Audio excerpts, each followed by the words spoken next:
and welcome to the Onion Nuggets broadcast program starring the hideous, disgusting, deformed Paul, the wretched, vile knave that is Scotty, I'm a knave? That's good. the gorgeous and beautiful me, and also special guest, the God Bombs. Welcome to the God Welcome Bombs. to the God Bombs. Yes. What's dude. up? I was glazing these dudes before the show about how they ripped up the stage for us at the Vegas meetup. Yeah, they did. How excited I am. I don't want, should we get right into it? No, let people filter Yeah, in. I'll- yeah, Paul, you're right. Jumping the just gun, really- Paul. I Quit jumping really that want- fucking gun, you little bitch. Too quick, really Paul. You're too want- quick, Paul. Let me ask you a really question. Too I just quick in wanna say bed. Too quick on the Thank you guys show. for having us for that first Vegas meetup.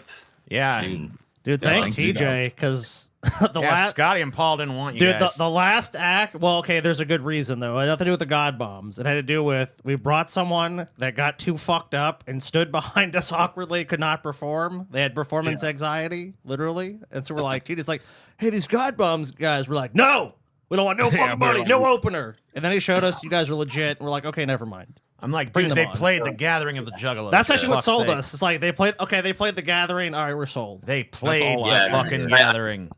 our song Black before, and so he knew the music, and then I asked him about the meetup, and you guys had other performers too, so it made me think it wouldn't be like that crazy of a contrast. And No, it was the best. I mean, it was the best fit as far as musical acts go that we've ever had. So, Oh, for For sure. sure. So it's a good thing the other guy had ED, right? yeah. Yeah. He had performance anxiety. He so did. He couldn't get He it did. up. So He Yeah, took yeah. a I lot of never had that when I drugs. was He did a Marshall lot of Manson. drugs, like Paul. No, Paul, you should have known that though. You were hanging out with that dude beforehand, Paul. I think I Well, think here's Paul. the I think thing. Paul gave him the drugs. There were warning signs, you know what I mean? Because he got pretty tipsy before, but I just thought like this dude's a rapper, you know what I mean? He probably works that way. Of course, I'm jesting you, Paul. Like I'm like, look, there's rappers literally drink fucking lean and get totally fucked up, and they go kill it. Yeah. So I Yeah. kind of assume the same thing. All I honest. remember is him being up there like, finna be your favorite rapper by the end of the year. Wait, hold up. Hold on, let me start. Finna be your favorite rapper by the end of the year. Wait, hold on, everybody.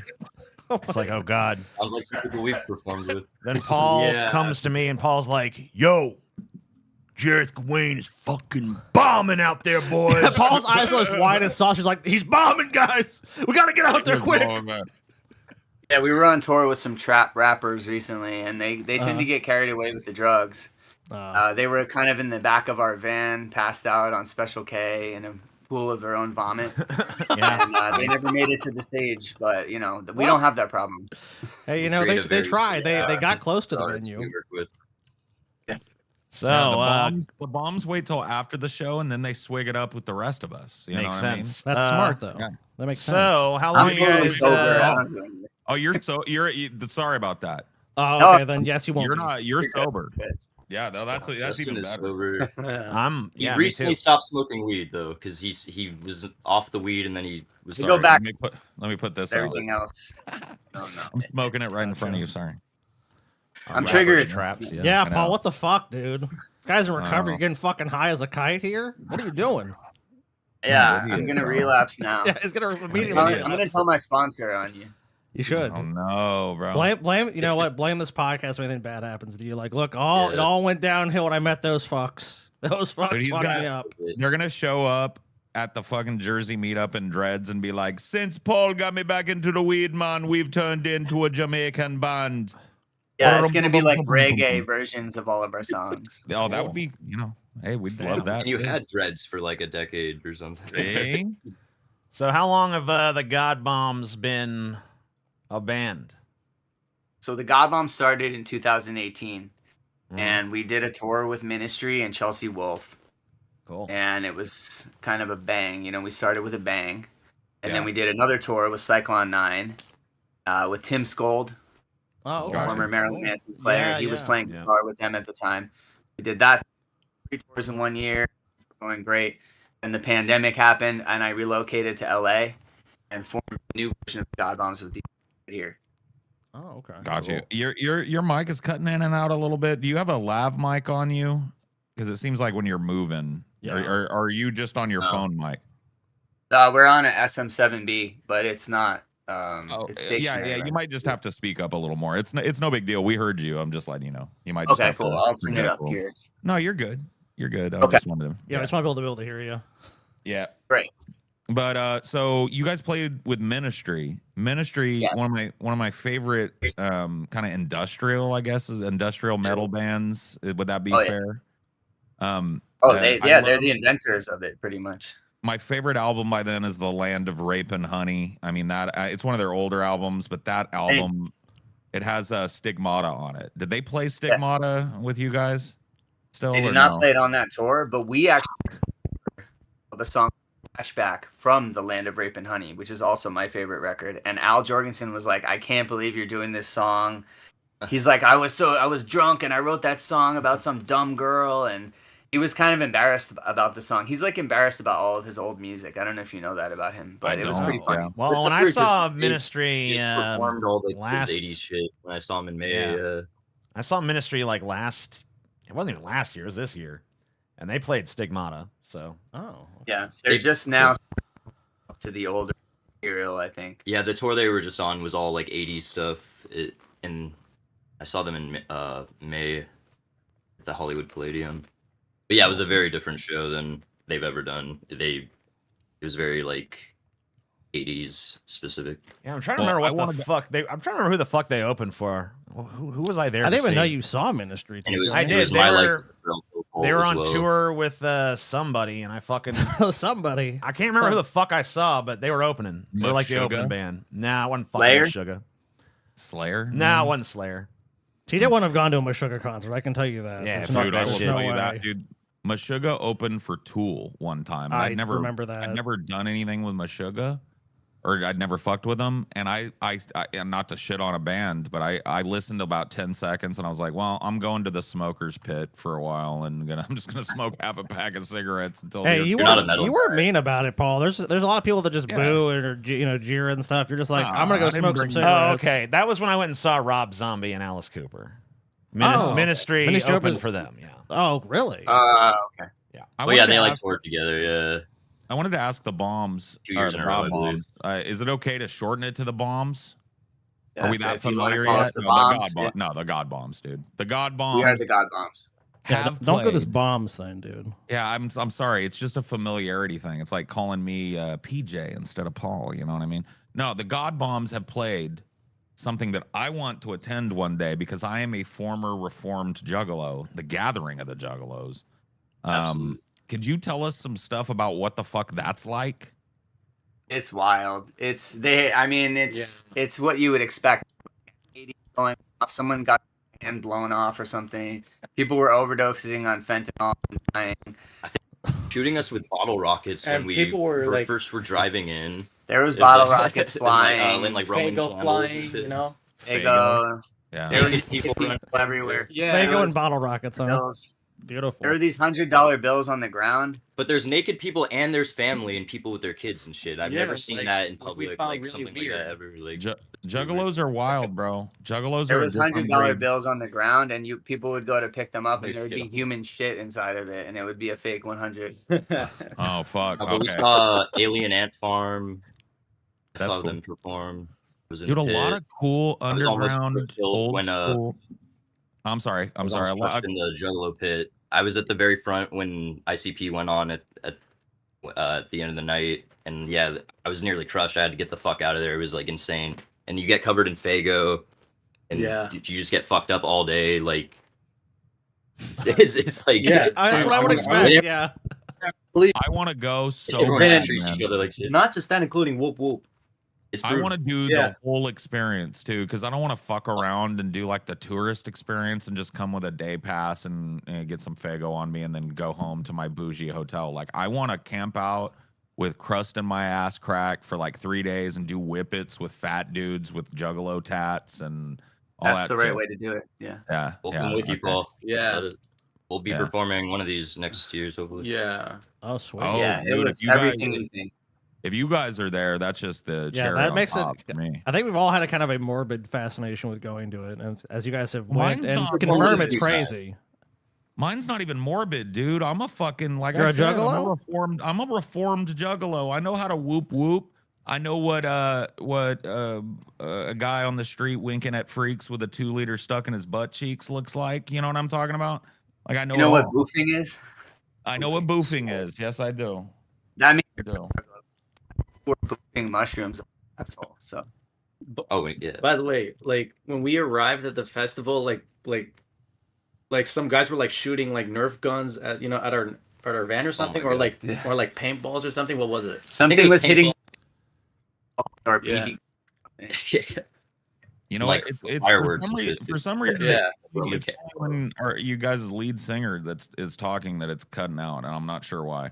It might be something that's jingling on you. I don't know what it is. Yeah, the mic is wild, but it's okay. We're hearing you guys. I just wanted to let you know. But no, yeah, the gathering is wild. You guys have played with some big people. Like I was kind of blown away. Like TJ had shown me some of your music, but it can be hard to tell with studio stuff, right? Like how a band's gonna be live. You guys fucking ripped it up. But now that there's a few, yeah, and now that you guys are here and there's a few more people here, I want to hold TJ to task on something, and we've talked about this on the show. You asked TJ to man the leash on you. That's right. During a song, and you told him fucking jerk me around, it'd be brutal.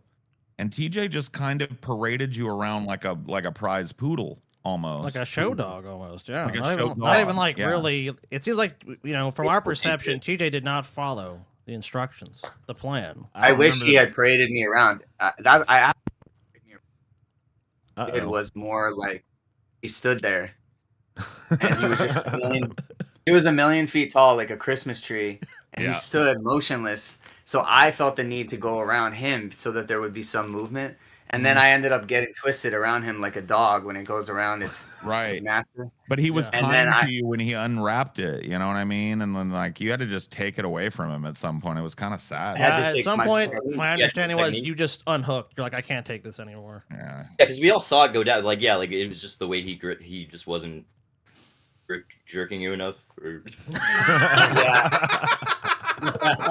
He wasn't jerking me good enough. What the fuck, TJ? So it's confirmed. You're a fucking horrible leash handler, dude. It's I don't know, confirmed. man. I fucking knew it. I Leash fucking gate, knew it. dude. And they're all witnesses. Are like, oh yeah, that was bad. That was fucking. Why'd Yeah, you I stand saw the around, clips. TJ? Horrible. I saw the clip where you guys were debating whether he was rough enough or whether he was too rough, and yeah, it was definitely the former. He wasn't rough enough at all, and I was like, this is pathetic, and I just unleashed. Well, I want to make Damn. an offer to you. Pathetic, TJ. Fucking pathetic. I'm a brutal leash master, and at the next meetup, I would like to man the leash. I would love that. Okay, fair enough. Beautiful, Paul. Show him how it's done. Show TJ how it's done, TJ how please. it's done. Please. I'm gonna show TJ And- how it's done. Okay. Yeah, and the goal of articulate well enough, but the goal is that he leads me around the stage, and then you would lead me to the crowd. Oh, Okay. Yeah. So that So the we would go crowd from can. we'd go across the stage. You'd be leading, and you'd lead me into the crowd. Nice, I got you. Yeah, That's yeah. beautiful. We'll do it up right. We'll do it up proper. What the fuck, TJ? Sorry. Because damn, TJ. I mean, just he called you a giant fucking Christmas tree. Just stationary. Not. It was like David and Goliath. Yeah, he's a big motherfucker. Yeah, TJ's massive. I'm not as big as him, but I'm a way more brutal leash master, bro. I gotta tell you. Yeah, and I never was short in my life. I was like, oh my god, I feel like a midget. Yeah, he's huge. He's intimidatingly huge. I know. He's one of the only two people in my life that can hug me and make me feel safe and warm, like I was when I was a kid. My uncle would hug me or whatever. You know what I'm talking about? Okay, never mind. That got creepy. My old uncle would hug me. I'd feel safe and warm. Then I'd pass out, and I don't really remember what happened next, but it was nice. No, Yeah. the reason I thought that TJ was going to be really good at that leash shit, and it was shocking to me, is that we did a S&M game show one time, and TJ put a big wooden paddle to my ass, and he put the fear of God in me with that paddle, bro. It knocked the sense out of my head. Like, it was crazy. Maybe TJ needs to redeem himself and rein the leash That again. But that is I true. wanna Like be all- TJ, I will step aside. I honestly will step aside if you feel like you can be a brutal leash master this time. No. No, I failed, and Right. that's just that. Look, in some aspects of BDSM, TJ excels spanking because he has an interest in spanking. I think leash play is not TJ's thing. Yeah, so he's no good so at it. I just don't. I don't have the. I'm not the leash whisperer, man. It's just Well, what it it is my thing. I lead okay. everybody I know around on leashes. You know what I see. mean? That's true. That is your Yeah. specialty. Yeah, if they come up into my house, I'm like, leash up. I gotta put you on your I lead. need daddy. Need a real dom daddy. Yeah, well, I'm actually not all that dumb, except when I got a leash in my hand and a rock star on the other end of the leash. Oh, You know what I mean? It's very specific, but hey, it checks out. Release the leash video. It's already been released. Yeah, can we look Right? at it now? Can we look at the? I was gonna bring one, but I absolutely- realized unless TJ's got footage of it, TJ does not have a Blu-ray player. I mean, he does, but it's in his living room. His computer does not Oh. have a. I mean, you don't have the thought he might digital have had file. I know we got that somewheres. probably he uploaded on, a like- clip of it today. Yeah, I could Oh, play yeah, the clip yeah, and we maybe. can go to- If we've got a You could clip, go to the God Bomb's Instagram and like. Yeah, look let at a me just set that up. yeah, let's do that. 'Cause, clip. Absolutely pathetic leash work. Yeah, it was sad. And you I can't wasn't even really looking blame- for it, but the next show, I'm look, I'm mainly just getting ready, but I'm gonna be on the look for that, Paul. Because I mean, look, you've got to redeem us. It sounds Oh, I like what will. TJ did is he shamed us. Some of the shameful, pitiful performance. I mean, called pathetic. And look, I mean, these guys look like they know leash. They Justin leash calls play. it pathetic. It's I mean, you guys know leashes, right? It looks Doesn't like to use me that like you term. guys do. And I mean, TJ, unfortunately, you gave the vibe of a guy who knew to handle a leash, but you fucking couldn't deliver. Yeah. That's very Sad. sad. That's sad for our show. That's sad for everyone watching. Collective shame on this podcast, TJ. And Paul, you didn't make that Well, right. Paul will redeem us. It's Paul, all I'm good. charging Oh, I you with will. that, Trust Paul. me. Trust me, he will never forget, and neither will the audience. This meetup at New Jersey, okay? Leash Thank you. Master So go- Paul. Goat versus Fish was at. Yeah, he wasn't part of the show, and Scotty like tore up his crown, I think. Yes, I did. And yeah. I saw him, and I remember we know him from Jello, this band that has like 1,000 members, and he's involved with that. Yeah, So we Green knew him, Jello. so we have a mutual friend in that that guy.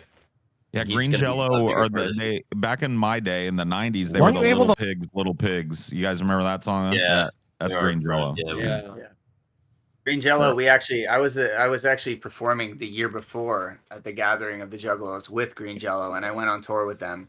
And Green Jello Yeah. was kind of one of the things that jump started the God Bombs again back here in LA after the pandemic. They started doing this TV show, like an in-studio show where they had live guests and stuff, and the God Bombs started performing there, and that's really what was the catalyst for forming the new God Bombs. Yeah, I was working, and we had mutual friends in Green Jello, and that's sort of how I ended up working with Justin. Cool. That's cool. Oh, nice. That's super awesome. Let's take a look at the clip you guys released today regarding Yes. the leash gate incident. leash. Leash gate. It Weren't you leash able gate. to lead around the God Leash Bomb gate singer at on a this point, chain? Yes. God, that is pathetic. And God, look how limp it is. Look how much slack is in that, dude. Looks like you think the chain is disgusting. You're like, It does. He wasn't really so leading. bad. I gotta complain He about was that. just Actually, standing they there. told me you're gonna have this dude on a fucking leash and shit. But then, are you like doing, a minute TJ? in the song, well, I don't know. I You're love standing in the dude. So- Oh my God, TJ. I was even giving you the benefit of the doubt. I'm like, look, maybe he's being a little harsh and critical, but no, you were standing like a statue. He's doing all the movement. He's rolling around. He's like fucking barrel rolling around the stage, trying to make some movement and action. You're like this. look at him. I was given no fucking stage direction. Okay. What? Oh It was just Oh like, my yeah. God, what all else I do was you told. need? All I was told is he's gonna be on. You're gonna hold his leash. It's a That's rock it. show. Move around, TJ. Get in the fucking spirit of it. No, I'm just gonna stay. All right. You fucking statue. Dude's having Whatever. to I pull was his given own no leash. stage He, direction grabbed whatsoever. his You know, own leash. none He grabbed whatsoever. his own Don't leash. blame anybody. Oh, but he yourself. undoes- Fantastic. He's a fantastic actor, but he grabbed his own leash and pulled himself down onto the floor. He's trying to tell you, like, trying to communicate to you without whispering in your ear, like, "Fuck me up, daddy." You know what I We're mean? gonna stop Like, the song, TJ. Hold up, guys. Stop the song. TJ, here's leash direction. Yeah. Oh man. Yeah. I mean, it was well, no, more I mean, like uh, beforehand, you know, like you'd be like, oh yeah, I want you to like pull me all around the stage and all this other stuff, but there was none of that. Just like, yeah, you can put me on a leash. Wasn't it? That's it. Oh my god. That's all I heard. Yeah. All right, TJ. The fucking be chain fair, and I starts didn't- fucking walking around. And I'm the just direction kind of was standing very there with this clear. fucking leash. I'm like, what do So I it ended up do? being more like if you guys ball, What? What was it's that? kind of like tetherball. You know, you just Oh wrap it yeah, around. yeah. I was like Yeah, a yeah, tether yeah. ball pole. You Yeah. tetherballed him. Yeah. I think that was him passively Hey, trying but to TJ, tell your you. skeleton outfit or whatever was badass. You look Yeah, like I a heard Rob that. Zombie. You're How'd you bad put at that this together? leash I've never play. seen you like. Yeah, maybe. Oh, dude, I bet you it wear was that, outfit, TJ. You probably or I think he was wanted it you to- just for the Hmm? that meetup. Yeah. I don't know. I mean, I haven't decided what I'm gonna wear for this one. probably something different, knowing TJ. Oh, can you guys hear the video that we're playing? You might have to like on your Discord watch TJ's shared stream there. Yeah, Here we go. 'cause I don't know. There if guys are you here. go. Yeah. Yeah, let's restart it, TJ, and let's then we'll listen see to the it because whole- I want to hear your commentary the last time. Okay. So yeah, let's start it from the beginning. Weren't you able to lead around the God Bomb singer on a chain? Yes.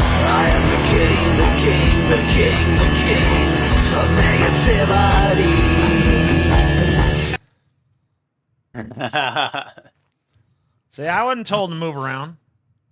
I didn't know I was supposed to be moving around. You shouldn't have to be told. Oh He my- told you. Well, to put my on. idea of it was I was going to be like this immovable, inflexible object, and he was like a dog on a tether. I didn't know I was supposed to be parading him around like a fucking show dog.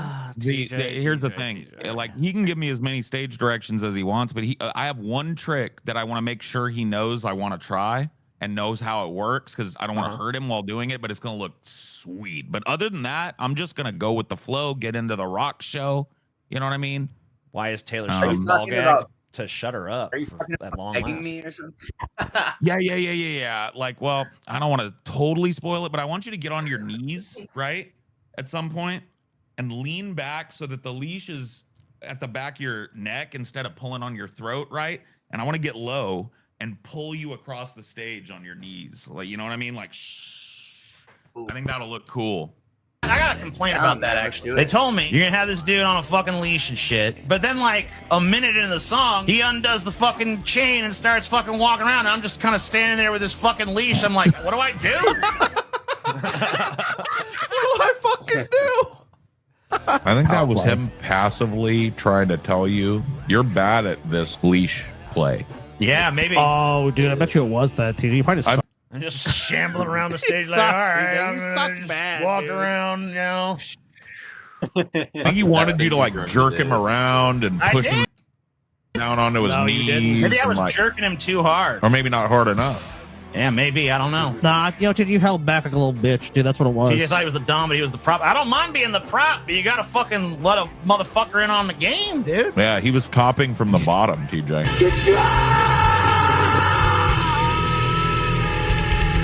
Look how hyped the crowd was. Yeah. More so if you had performed correctly, TJ. Whatever, I at least look cool there. You do look cool. What about how extra Weren't hype you the able to- crowd was if the God Bomb's lead singer didn't like have to unhook himself mid the chain song? I don't know. I feel like he could have worked with Dude, what you I were what I did. fucking no. Yeah, No. yeah. You gave nothing. Like a dog on a tether. you gave fucking I was just there to nothing. be a fucking You- monolith, you know?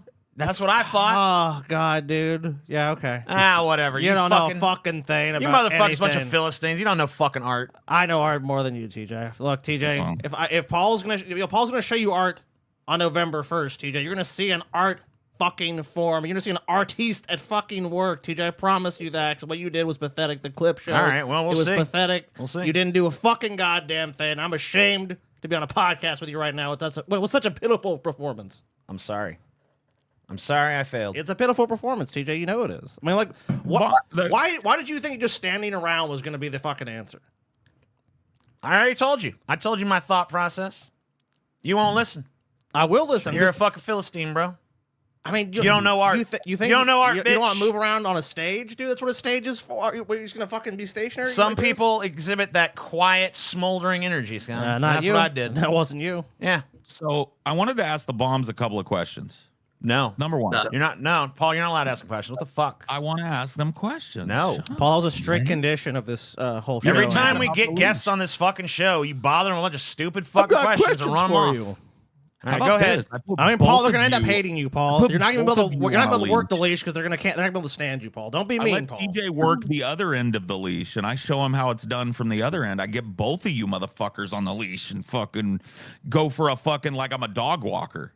Take both of you. Dual leash? I mean, Yeah, I could do that. I got a Show you collar. from the other end. Oh shit! TJ's got a What I'm collar. talking about. Okay. I don't want to fuck up the chain song, but I could definitely handle 2 doggies. I love that idea. That would be fantastic, TJ. What do you think about that? There we go. You gonna be okay crawling around on your Oh, knees get a little down bit, there. TJ? There we go. Yeah, Paul, do it. Okay. You may Is you everyone really saying want to or- Put think that about shit on that. now. You really want to Everyone's think saying about "Freak that. on the Leash." It's reminding me of that Korn song. Freak on a leash. So do I. I love. I ain't. I got bad news for you, Paul. I ain't even bringing my chain though. You ain't stealing my fucking Well, chain, bitch. I have multiple chains, so we're good. Yeah, we're steal good, bro. one of his chains. Yeah. bring We'll your have, we'll have chain, another dude. chain. No, because We'll have Paul the said he gonna chains steal ready. my chain. Paul's not gonna so steal fuck your that chain, shit. dude. I was gonna snatch the chain you wear around your neck, and you better leave that home. Paul's It's the not first gonna do time that I for see it. That you ain't with getting it. brought because of you. That's mine, player. Because of you. That's mine's. So Well, I else you wanted to got? ask, Yeah, Yeah, go go ahead. ahead. what was how you guys met? What's his name? Goat versus Fish. We were talking about that for a second. We went off on Green Jello for a minute, but that was sort of No. my question. It was like, Didn't he how- just show up? just a I fan? believe he showed up. Yeah. I don't know if TJ or Paul knew him beforehand, but he showed up at our first meetup, I believe, for The as LA Deep Fat meetup. Fried. Yeah. Yeah, the LA meetup. Okay. He Yeah, showed he was up in there that. in Vegas. Yeah, I Yeah. never went to a Deep Fat Fried meetup until we played, but I went to a Drunken Peasants meetup, the one where you kissed Pit Monk. Oh my Pit god. Monk, Oh, Yeah, that was my first. that was the my first LA meetup. Yeah, it was a Yeah. DFF. It was our first. Santa Monica. Yeah, I remember that in, place. 2015. I'm pretty Yeah. sure that's why Come Pit back. Monk fucking died. That's why he died. 'Cause he I kissed just Paul. gotten back to America from Israel, and then so went to your guys' meetup, and I missed the stage show, but I was just like chilling with you guys outside, smoking weed. Our Like, stage show really wasn't much to speak Yeah, of it back was- then, it- anyway. It was Pit almost Monk nothing. like forced himself like to kiss me, like because I was like, oh, I missed the kiss. Like he was like, well, he was all drunk. He was like, well, here you go, and he kissed me, and he looked like a big fucking cat that kissed me. his- the big fat like- catfish came at you. Like cool, like his girlfriend or whoever was with him was like, they were both like super drunk, but she was all mad. And she was like trying to get me like in trouble. She was like, "This guy wasn't here before," and like trying to like get people to be like, "Fuck this guy!" Like, get him out I of here. Like, remember that shit, and I was like, I don't give a fuck. We're smoking weed outside. Shut up. Yeah, who You know what I mean? cares, dude? I never. Oh, dude, I do remember that. I was like, we're gonna kick this motherfucker out. I'm like, well, we're gonna Yeah, kick he was any. giving What the they do? stink face. What Paul, they remember do? her And Paul stinky always said little Pit Monk was a face. terrible kisser too. Oh, he looked like a terrible kisser. to Well, be it was honest with you. terrible because on the lean in, exactly well, what. it was like after the whole stage show, and but I did go to the bar, yeah, and I met TJ and Scotty, and it was funny because like TJ, you saw the different levels of drunkenness because Scotty's like talking to fans like, oh, and like TJ's just like casually like talking to people like, yeah, and like. So Yeah. I got both the interactions of the Kirks that first time. That like, sounds about right, dude. That sounds about right. I'm usually 3 sheets to the fucking wind. Well, we do have tickets available for this meetup. We've sold about 180 as of my last Yes. check-in with the venue. Beautiful. All right. And, you know, if last time is any indication, we will have a big surge at the end there. We want to pack this fucking place to the rafters, guys. Yeah, We for want- sure. We want this place to be sold out as many fucking people as possible. Now, I have gotten a few updates from this venue for you guys. A lot of you guys are asking about costumes and stuff. The venue told me they don't give a shit what costume you wear as long as you don't bring real weapons. which we've already told you guys. So whatever So- costume you want, they don't give a fuck. Apparently, they don't even care about fake weapons. I was wrong about that. I guess they don't give a shit. They don't give a shit about masks. They don't give a shit about anything. But listen So- to what they said. Hold on. Listen to what they said. Real weapons, so that you don't bring a dull metal sword. Well, yeah, don't bring Don't anything bring that could anything conceivably real. be a... But if you want to bring some Pro- obviously foam, like a foam foam shit, thing. I foam guess that's shit. fine. Yeah. Go for it. Go Yeah. nuts. That's But- crazy. That's good news. So I yeah, you figured it guys was can gonna go be that way. you guys can go hog wild on those costumes. Another This thing is that the venue This is a told me. metal club that Yeah, we're doing. so they don't this give a at, shit. so, Yeah, this is very important. The next thing Cheetah's going Guys to tell have you some pretty guys. crazy fans though. Yes, Oh, but we hold do. on. I got a That is very true. important fucking Yeah. announcement here. All right. Seriously. So listen, everybody, listen to this because this is important shit. Okay. I was All told ears. by the venue that they have been having a problem lately with fake fucking tickets to their shows being sold. So, do not, I repeat, do not buy your tickets on any aftermarket shit. Do not buy them from StubHub. Do not buy them from anywhere other than the official Dingbats site Go there and and click the the links link. that are there. Or Ticket Yeah. Web. It's Or Ticket Web. Ticket Web, because It that's is the Ticket that's the Web. one they link to. Do not buy from anywhere other than fucking Ticket Web because They're gonna match ID. They said they might do that. If Yeah, if there's a bunch of fraud because they said the amount of people coming and all that stuff, they have to protect the venue. So make sure, do not buy anything that does not have your name on it. Make sure that's someone in the group's name. and if matches you your ID. and if you are somebody who got one of those, if you're somebody out there right now who might maybe got an aftermarket ticket, you want to make 100% fucking sure that you actually have a fucking ticket, because there is a chance that you do not, and you don't want to show up day of and find out that you can't get in with the ticket you bought. Fuck no. So make 100% sure if you did buy one of those aftermarket tickets that you have a real ticket. And if you're going to buy a ticket, only buy it from the official source, because anything else you should treat with suspicion. Yeah, it's bullshit. Spurious. Yes. So that's Fugazi. the important announcement. So just Got be it. mindful of that shit. So costumes, pretty much whatever the fuck you want. No real weapons. yes. Buy the tickets only from Dingbats, their official calendar, or the link we put down below. Do not fucking buy it anywhere else, or you might be real disappointed. Yep. That's sucks. So don't be a little bitch. Just get your fucking But ticket. yeah, I mean, we're pretty much all. Yeah, I think the last. Yeah, we've already topped Vegas' this number of tickets sold, and we still got time. yeah. So this is beautiful. I mean, we're hoping we can sell this bitch out, guys. Oh Other yeah. than Let's do it. Let's do other it, than yeah. Dingbats, what do the bombs have coming up? Yeah. Well, we are doing some shows here locally, and we're planning some touring for next year. Where is local There's a for you tour. guys? LA, right? LA. Yeah, Lancaster on October 24th. We're playing a festival called the Psychedelic Desert. Desert Festival. Yeah. Cool. And we have a show also in San Diego in November, late November, November 29th. San Diego. Yeah, and we're planning tour dates for next year as well. Awesome. It's Nice. going to be called the Anti-Pop Tour. Oh, okay. Nice. I like it. Okay. Fair enough. Dope Are as you guys fuck. looking to do are you gonna do a crisscross, or are you gonna do up the coast of California, or what's the plan for the tour? We're still booking the shows and planning everything, but there's also been some talk of some European dates, which would be the first for this band. So I'm very Cool. excited for Sick. that. Nice. And awesome. you guys might make a connection there at fucking Dingbats too, because that's a big metal club. You know what I mean? I don't know if you've played there before, but yeah, From New Jersey. yeah. From New Jersey, but I've never even set foot in there, so I'm very excited to Based. perform there. Yeah, it's I gonna mean, be apparently it's a pretty famous venue there. A lot of people were familiar with it when we announced there. They didn't even want to let us fucking play there. Yeah, first they're like, Because are you they're guys like- a metal band? We're like a metal club. We do music. And I'm like, well, we'll have a band. Yeah, I so- always heard of great things about it. It's a definitely iconic metal venue, so I'm yeah. very honored to be performing. And Yeah, we're it's honored to gonna be. We're honored that they let us do a non. I mean, it's not a completely non-metal show because you guys are there, but mostly a Yeah. comedy show. So that's We'll pretty bring cool. the metal.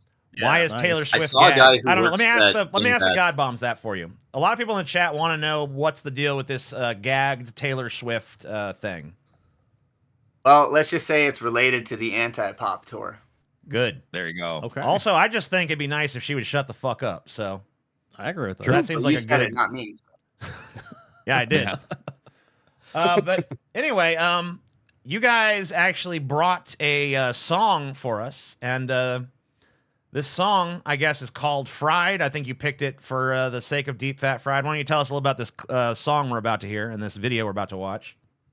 Yeah, this is actually a cover of Yay, Okay, cool. a song off of Vultures 2. Recent. And it was a Yeah. recent song that we put out last year, and we thought it would be very appropriate given the Deep Fat Fried connection. Cool. And we did a really cool video for it at a place called Sunken City, which is an area off the coast where the entire area just collapsed into the ocean. So it's like ruins. Oh, nice. And we just filmed the video there with a director that we work with a lot named Jason Kaplan. So we thought we'd present this song for you guys. All right, cool. Awesome. Well, we're Let's give about it a to whirl. play this song. You guys hopefully will enjoy it. And here it is.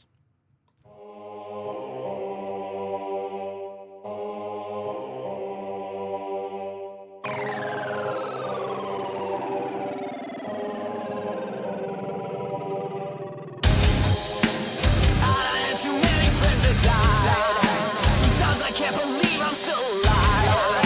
She told you I ain't had it, but she lied. Boy, don't play with me, you know I'm Boy, don't play with me, you know I'm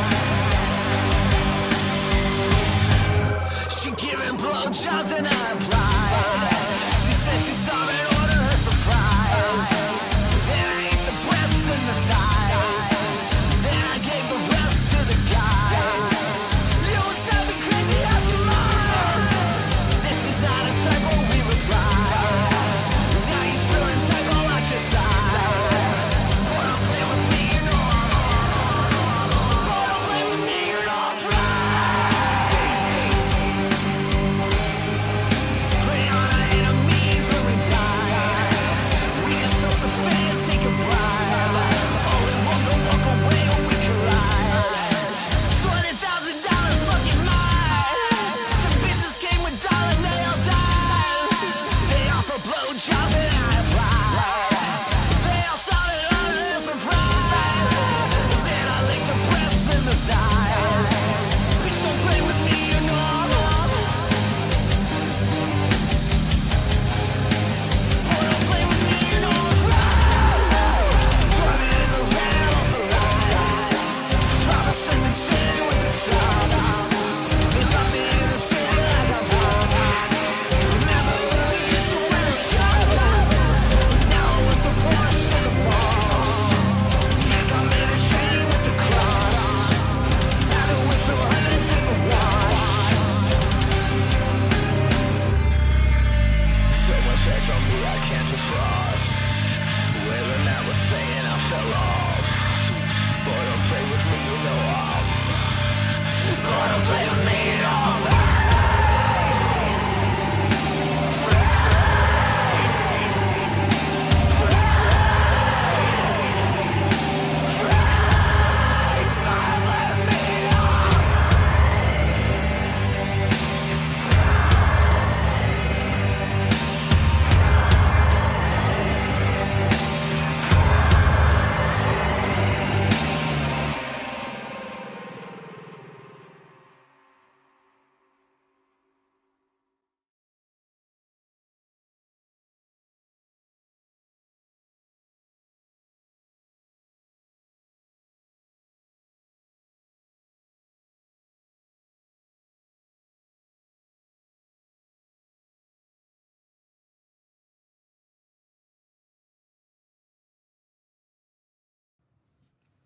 All right, that was Fried. Fried. From the God Bombs. Cover of, I guess, that Nazi black dude. Got out in June 2024. Yeah, the artist formerly known as Kanye West. Yes. Yeah. And No, the I chat saw seemed that to it was a enjoy it, cover. so everybody's liking that. And Thanks. you know, when you guys opened for us in Vegas, everybody seemed to like that too. So Oh, for sure. Oh shit. No, Oh. they had that whole crowd fucking jumping, bro. I Are know. you kidding me? Oh, it was nuts. I'd never seen that at one of our meetups before. That was nice. The, Thank you, the guys. crowd was so Thank you. hyped up, man. It was So, you know, makes our hopefully- jobs easier, to be honest with you. They're Yeah. already hyped. They're already ready. yeah, we're definitely proud of our live shows, and we're known as a live band. So I appreciate you saying that. Like you heard our studio music, and you're like, well, you never know how someone's going to be live, and you thought it was, you know, we definitely delivered. So Oh I my really god, you appreciate guys it. more than Oh, for delivered, sure. dude. We were, Yeah, we were over-delivered. so happy. That's why we wanted to drag you guys all the way across the country. Yeah, we knew for it was this far show. for you guys. You know, I'll be on We're the gonna West have to put a Coast. leash on the plane, and then you can drag the leash in the plane across the Flying through the country. air. Yeah, Yeah. yeah, why not? No. While you guys were enjoying that video, we were kind of talking backstage, and I complimented the God Bombs on the varying levels of thickness of the ladies in that That's video. so true. Yeah. Mhm. I was fantastically appreciative of the fact that there were some thickies and there were some thinnies and everything in between. And you guys Yeah. said that's deliberate, right? It's very much deliberate. I mean, I've always had a sickness for the thickness. Right now, I'm engaged to a very beautiful, thick BBW, and I love big women. But also, I want to represent all sizes of women in the videos, which some people would use the term body positivity. We just want to show love to all sizes. Yeah, No, dude. awesome, man. Well, it showed in that video and it was appreciated. And I know it wasn't just me that appreciated it. Hell Guaranteed. yeah. No, the chat was they were very happy with it too. Everybody happy. Everybody happy except TJ. Everybody Curmudgeon. happy. Curmudgeon he is. Well, whatever. I'm never happy. But, Except you know, fair TJ the leash cuck. man. Yeah, it was cool to have the full-on rap video, like just like bitches everywhere.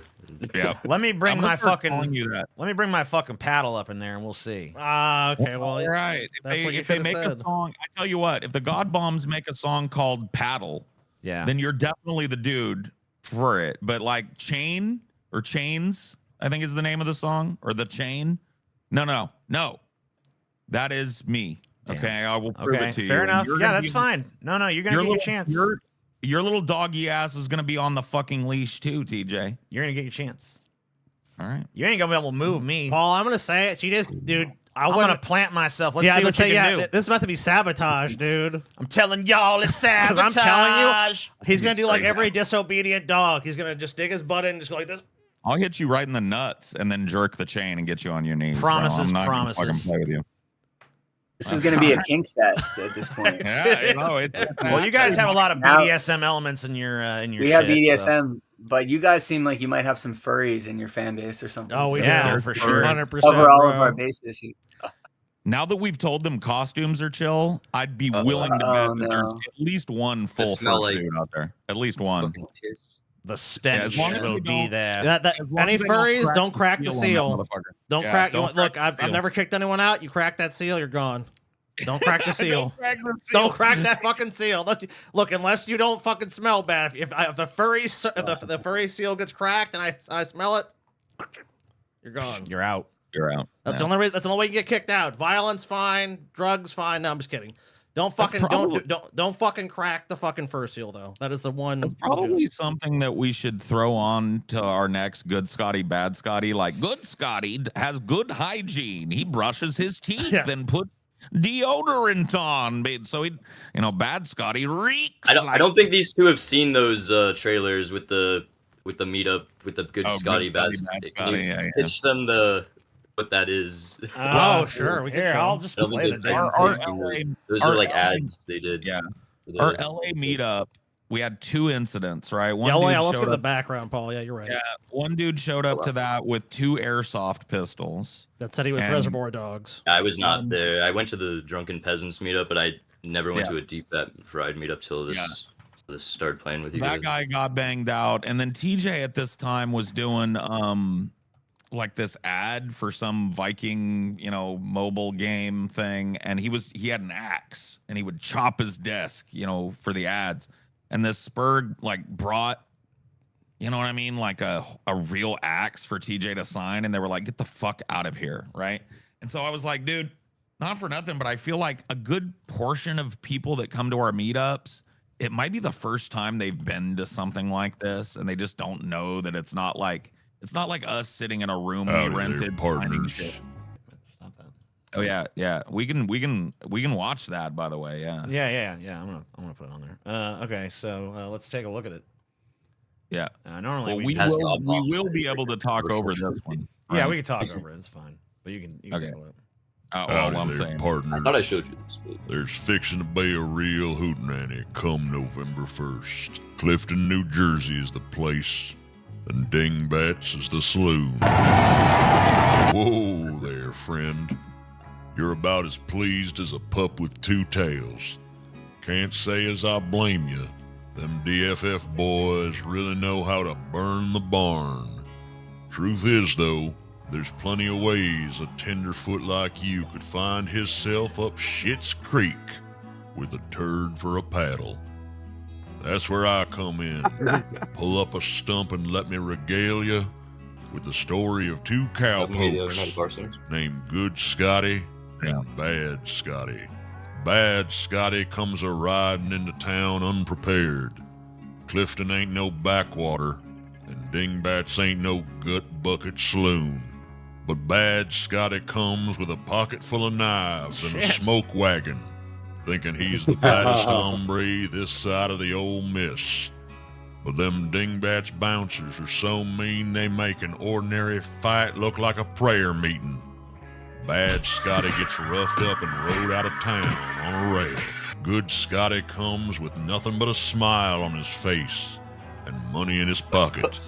And he leaves in the small Good Scotty hours is of way morning, fucking grinning scarier like a than Bad jackass Scotty. eating But a he's cash. good. He's a good Bad person. Scotty, well, he shows up with an attitude, like an old wet hen, running his mouth and pawing at people he ain't never met. That's the quickest way in Clifton to get yourself bruised up, stripped bare naked, and horsewhipped. Ow! I can testify that That's does happen. smarts. Good Scotty is polite and respectful like. What a buckaroo. And looky here, he found himself a Hell sweetheart yeah. too. Ain't that just a bowl that of Rita? That's creamy Rita. peaches? Yeah, Rita Repulsa, man. Bad she's Scotty mine, guys. starts swigging firewater so fast, well, he's like to put old Jim Beam out of business. Before he knows it, he's drunk as a grayback tick. Tits up on the cobblestones outside and wondering why he ever rode into town in the first place. Good Scotty, oh, he ain't no tenderfoot. He gets liquored up all right, but he knows where to tell the bull, whoa. And I'll be damned if he don't have a ball. And looky there, at the end of the night, he's got a safe ride Very to the safe. hotel all set up. Yeehaw! Well, that about Art's wraps her gonna up. see me home safely. I can tell by the look in your eyes you're ready. Don't miss your chance. Get your tickets now. November 1st. Clifton, New Jersey. Dingbats. Tell 'em I sent you. Now shoot. Giddy up. All right. There's That's a really good impression of what's his name. I wonder if I TJ. get my episodes of your The fuck? Shut up, TJ. Whoa. Don't make fun of Elon Musk. Yeah, I No, do that voice, he- but he I do did have to run it through a TJ. filter or two to get it as deep Yeah, as it just is saw there. that. But I can do it all right. What's his name? Sam. Sam Elliott. Sam Elliott. The greatest goddamn actor that ever lived. So true. Mm-hmm. So very true. Which Well, one are you? know Good, what? yeah, which one are you, Scotty? Are you good, Scotty, or well, I know the answer to this. He's both. The duality of man. The duality of Come to the Scotty. meetup and find out. Fuck. You guys had to do that because like someone brought like a fake gun to meet up. Yeah, and a real axe. Well, there was a shooting in Silver Lake. There was like a huge. Actually, I was walking down the street. I saw the huge police response. So everyone was on like really high alert. You know, like the venue was very jumpy. And the guy that was I think it was a place called the Mint. They had a new manager, and he was just like not having it. He didn't like the people that showed up. he didn't thought- like us. He didn't like us, so you know the first like people started like some dude threw up on the ground, and then the other shit. He's like, nope, you guys are out of here. He basically just he ended the show early, kicked us out. You know, like we ended up having to pay the venue a bunch of money. It was a nightmare. Like the Mint was the worst fucking venue we ever had to deal with, all because of one asshole. Yeah, even his security and shit were telling us that they were sorry that he was such a fucking prick. Yeah, everyone but else that worked at the venue was like, he's an asshole. We don't even know why. The guy running the event, though, like the guy running the bar, was a piece of shit, and just didn't. I mean, I don't know. Like he was pissed that someone puked in a bar. I mean, it's like, dude, you're a bar. Yeah, that was what happened. Paul's like, I'll clean up the fucking puke. And they're like, no, you guys need to go. And apparently like they going in didn't there. want us to do the show, but they didn't want to get sued, or they didn't want to have a legal problem. So like, basically, they just did the minimum amount of time they felt, covered their bases, and we were out. Yeah, but you know the thing is that you know a lot of our deals we make with venues is for a barman, and for those of you who aren't familiar with that, bar minimum is basically you know you got to sell a certain number of drinks. You can use our venue, but we got to make X amount of money. Yeah, And if you don't make that, you got to fucking pay them some money. And the Mint was super expensive. And the Mint, they fucking set a super high bar minimum and it was then like kicked us out It was like fucking $10,000 3 hours before the show was supposed to end. And so we didn't make the bar minimum, but it's like it's your guys' fucking fault. And of course, they still made us pay. Yeah. Like, yeah, you got to pay. It's like, We oh, shouldn't thanks. have fucking paid them, but whatever. I think Dingbats will be a lot better. It's a rock and roll venue, and it's. Oh, yeah. you I mean, know, I've talked to them, and they seem cool. I mean, Yeah. like, just They've been their awesome. answer to the fucking costume thing, because I was thinking they were going to say, oh, no mask, no this, no that. And they were just like, we don't give a fuck. Just don't bring any real I weapons. met a guy who works at Dingbats at our whiskey show with Power Man. So, and I told him about it. So someone who works there knows about it. I mean, all the guys have told him. But Yeah, man. Yeah, that's a cool venue. I saw a fucking band I didn't even want to see there with Scotty, but I don't think they put it up on their Instagram page though. I don't know. Are they going to? But it's like, or since it's a private event, or do you think they'll promote it themselves? Because I didn't I'm not sure. see if they had put it up. I don't know. Scotty, man, what was that show you fucking took me to at the whiskey? We saw Cold, Smile, Yeah, Empty Cold. Soul. That was the fucking and shit. Flyleaf. Smile Empty Soul was actually all They right. were good. But fucking Cold sucked. Yeah, that was not good. They kept- Flyleaf wasn't at some good point, either. we were offered a tour with Cold, and I was like, Yeah, You were man, wise don't not do to it. go on it, dude.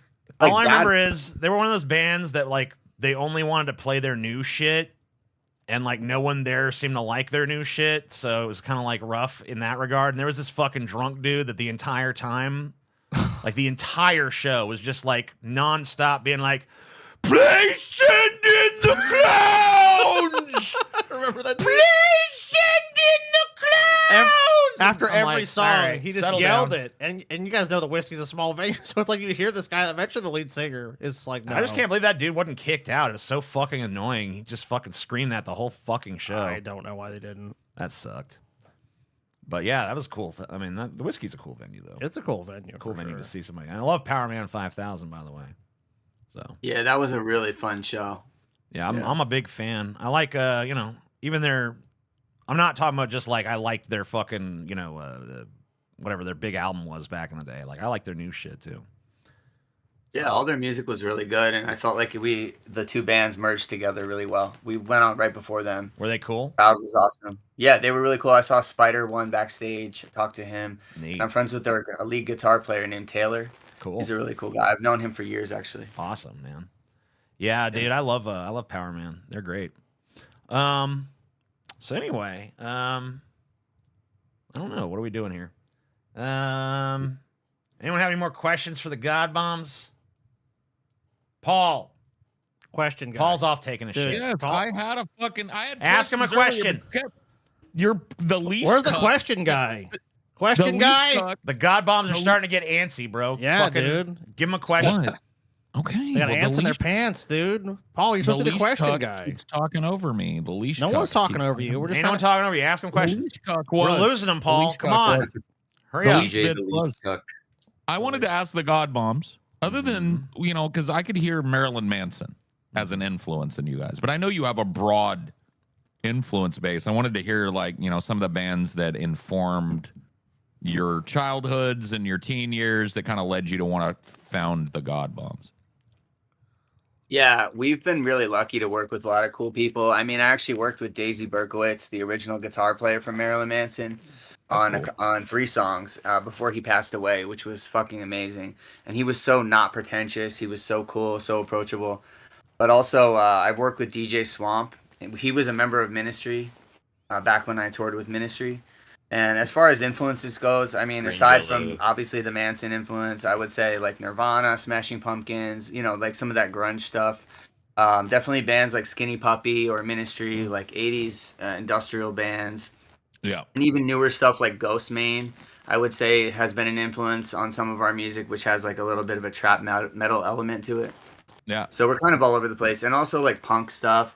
We like Joy Division, like post-punk music Right. or Bauhaus. Or even like punk music, All right. Cool. You passed the musical taste check. Okay. You have good taste. All right. Fair Thank you. enough. Paul has declared your Paul's taste ego. good. Your Yeah. taste, unimpeachable. You taste good. You taste Yeah. good. I mean, your taste is good. Influences. check. Aesthetic. Talk to me, because you guys have a very kind of like, I guess the aesthetic is informed by those influences, right? Because it's a little punk, it's a little grunge, it's a little fucking industrial, right? Yeah, and a little bit glam too. I think we Yeah. try to blend everything. Another band that actually I would say was influential aesthetically was the band called Orgy. Oh, I okay, liked how yeah. they brought that high fashion element to the industrial scene. So I Yeah. think Orgy, like, with the little bit of like a couture kind of look. So I try to do a little bit of a high fashion element combined with the grittiness of grunge and, the punk authenticity and just kind of put it all in a blender. And I've always been into glam stuff, colorful, glam imagery and like David Bowie. And so Yeah. we kind of try to blend all that together to form something that, is the God Bombs. For sure. That's awesome. So you don't have to answer this question, but you can leave out the names. Obviously, you don't like throwing other bands under the bus, but what was the like worst tour experience you had? You don't have to name the band. Just tell us some of the reasons why it was dog shit or, just tough or whatever. I would say like, side. well, there was really bad vibes when we toured. When I toured with Cyclone 9, not with Cyclone 9 themselves, but one of the guest members of the band took a real offense to me at the time because he was like, "Oh, you stole my logo." He didn't say that though. He just literally flipped me off and refused to talk to me for an entire month, which I thought was extremely pretentious.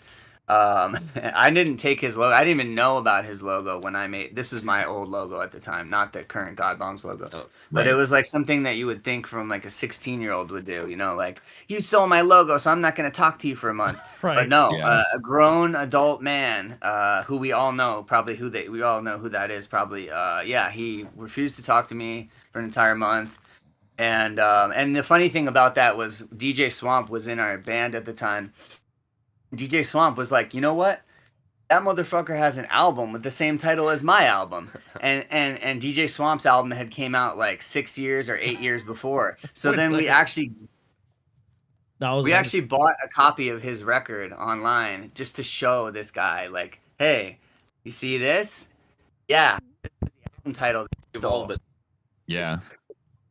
they can all figure it out. Well, they didn't want me to say his name. I don't care about Everything. I mean, everything's ultimately derivative. I don't even see what what the point of being mad is. It's like, what? There's similarities. Who gives a shit, dude? Either you I'd be define happy yourself- I would have been happy to talk about it. And also, if you had your logo trademarked and stuff, then you would have had a lawsuit. But clearly, you didn't even cover your bases, or my logo wasn't even similar enough. So it's like, why even be butthurt about it at that point? Yeah, I just sure. thought it was really silly, like some high school shit. Yeah, Yeah. that sounds like it. Yeah. Yeah, for sure. Yeah, because I know that like a lot of people, well, the Dire Straits song, "Money for Nothing" or whatever, right? That Right. song to me is about the perception that like doing rock band stuff or being an entertainer is easy. You know what I mean? Oh, it's so hard. I mean, I have all kinds of Doing stories any, about like, being broke on tour art and like As a profession. buying food with a bag full of pennies or whatever, like Yeah. all that stuff. Yeah. But other than that, it was really that one incident where that personality was so just rude. It was just so But- rude. You love it, right? So that's what keeps you going. You Yeah. love it. There's other people who are in the industry who are supportive and amazing, like Jay Gordon from Orgy has really been taking a liking to our band. He even came and saw us at the Viper Room, and there's been some talks of working together potentially on a song. And he's like super, all about us. And Daisy Berkowitz, the Manson guitarist, I mean, I was a nobody back then, and he literally like took me under his wing. We spent all this time together. When he recorded those songs with me, he's like, all you need to do is pay for my bus ticket, and I'll come and I'll stay at your apartment in Brooklyn. I literally just bought him a Greyhound ticket. This is the guitar player of Marilyn Manson's first 3 albums, and he's coming in on a Greyhound.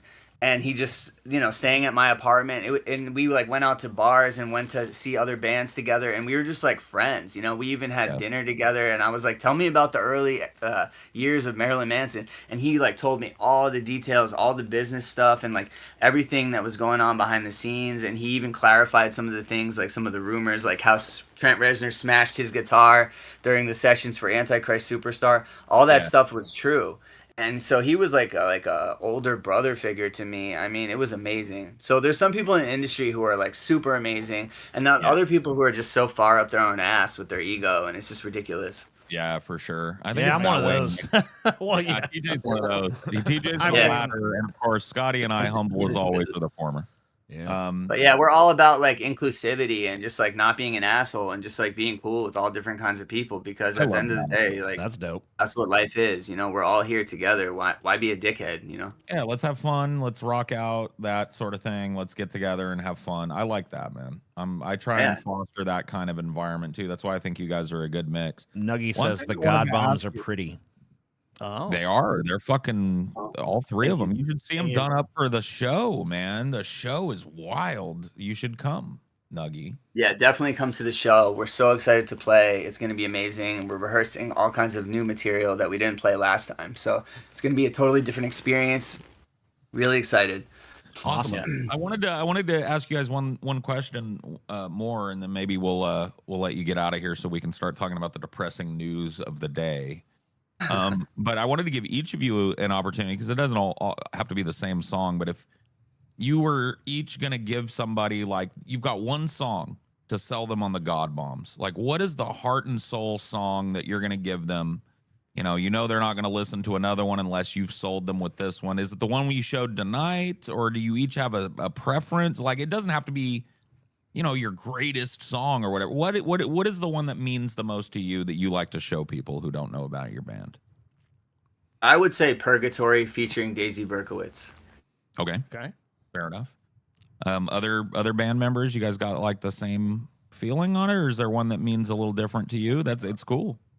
I would say Black and Yellow, because it was the first song I wrote with Justin, and it has a really strong message, and I want us to do more stuff like that has commentary and Yeah, it has like a things. social commentary to it, and it's also one of our most popular songs. Yeah.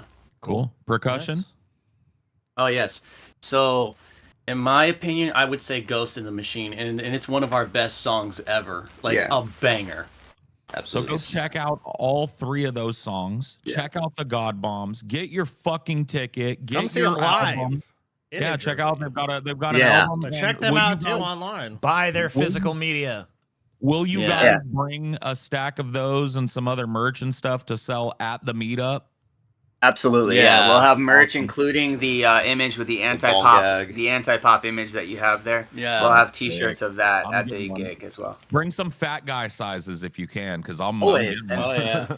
Our T-shirts go up to 5X because we Oh. believe in the inclusivity. Hell yeah. Beautiful. So I'm gonna get one of those. Make sure you come Yeah. see the God Bombs. They fucking shred the stage. It's gonna be an awesome Yeah. thing. Thank you guys for joining us. You guys Yes, are thank awesome. you guys. Appreciate Thank it. you so much. Thank you so much. And if you Well, guys you- have if anyone has Awesome, questions for guys. us, we're super approachable. We're Yeah. happy to talk to all the fans and everything. So. Yeah. Totally. DMs are open. Yeah. DMs are open. Yeah. Awesome. Yeah. So Nice. your Instagram at the God Bombs, that's your main hub for the fandom and your new shit, right? That's what you wanted to We can't shout. wait. Super Yep, duper easy. Instagram, the God right? Bombs. Go over to Instagram at the God Bombs. Give them a follow 'em. follow.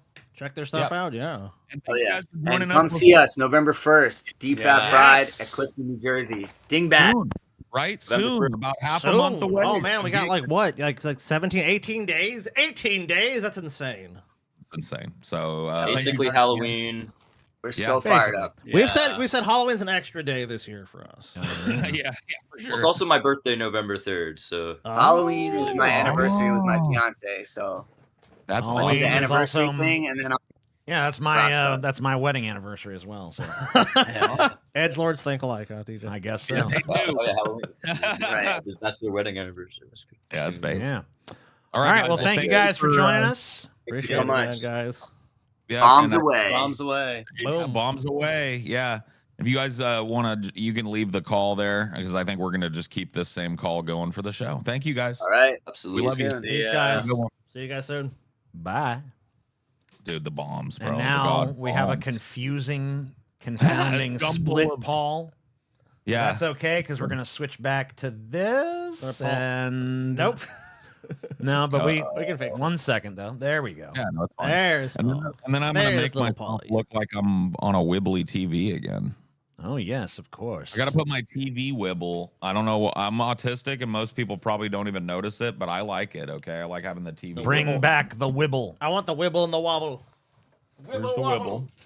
Bring back the wibble. And usually, what I like to do is, in addition to the wibble, I like to turn my green up so I look like Mr. House. Yeah, There we go. Mr. House and wibble. Okay, we're good. it works. There we go. Now I Hope look like everybody I'm on a enjoyed television. the God Bombs being on the show, and if Oh, you yeah, they did, were be awesome. sure to check their shit out. Oh, for sure. Yeah. Everybody Links down go below. and follow them on Instagram.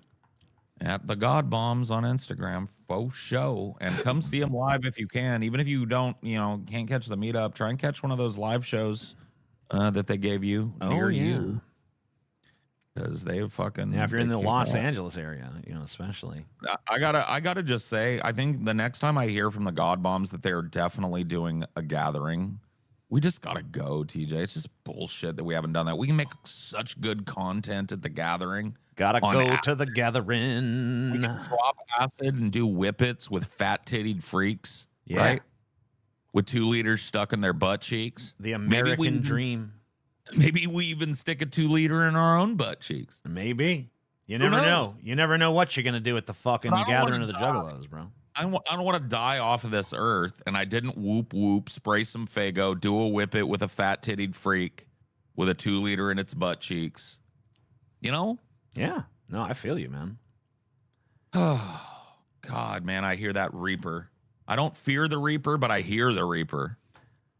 You know? Seasons don't fear the Reaper, but Paul is pissing his pants.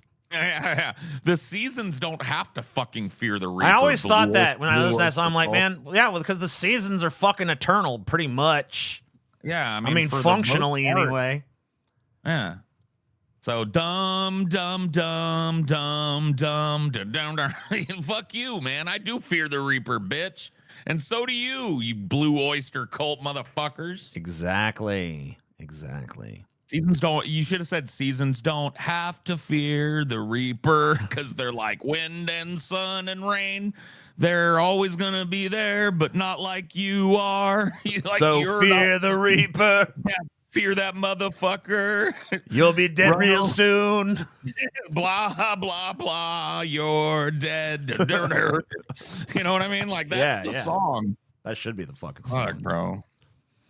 God damn it. Ah, yes. Son of a biscuit. Son of a Everyone biscuit. dies. Everyone dies at the end. That's we all good. die at the end. Yeah. Spoiler. Spoiler alert.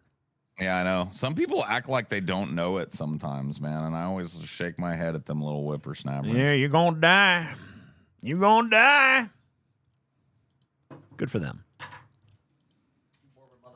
You gonna die. I don't know one thing about the bringing them God bombs on here though. I'll tell you this. What's that? What's that?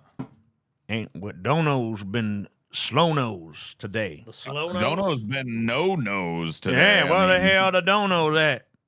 Yeah, I mean, like, Boy, come on, where man. them dono. Where them Donos is? Where did Dono be? Ain't been a single goddamn Dono. Ain't Man, been don't one worry, damn y'all Dono, cool. whole damn Shono now, motherfucker.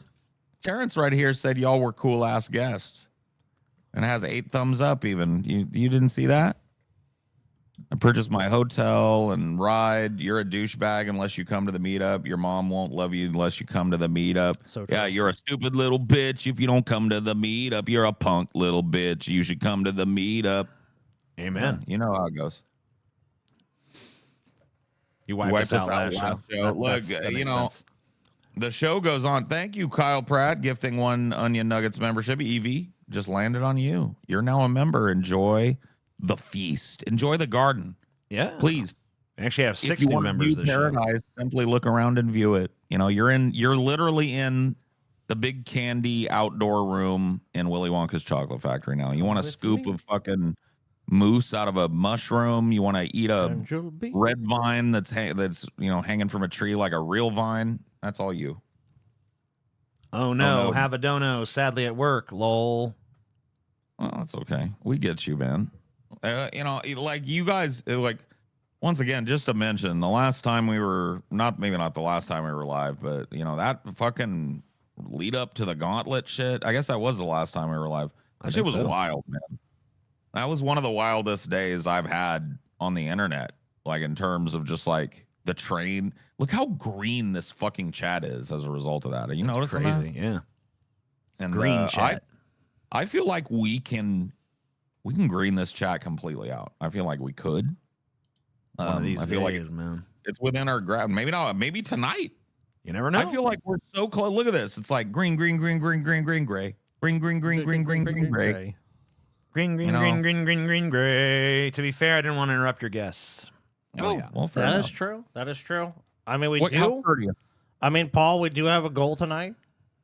We have a goal. We have Joe Rogan says mostly dumb shit. And one thing that's smart, I would say. I'd argue one thing that was smart. I mean, Joe Rogan he is a font of wisdom sometimes. And I think we're just continuing the train of this. I think if we're going to do that if we get either 100 new members or patrons. And that's our goal. We've already got 6. Actually, yeah, there's 6 already. YouTube sucks and didn't show me the super chat option until Sorry. now. Sorry, bro. Jesus. Lame. So you got a bunch of Joe Rogan stuff. You guys know we love to rip on Joe. Well, but actually, we were kind of nice to Joe for a long time, but you start saying dumber and dumber shit, dude. At a certain point, you just can't ignore how dumb he's become.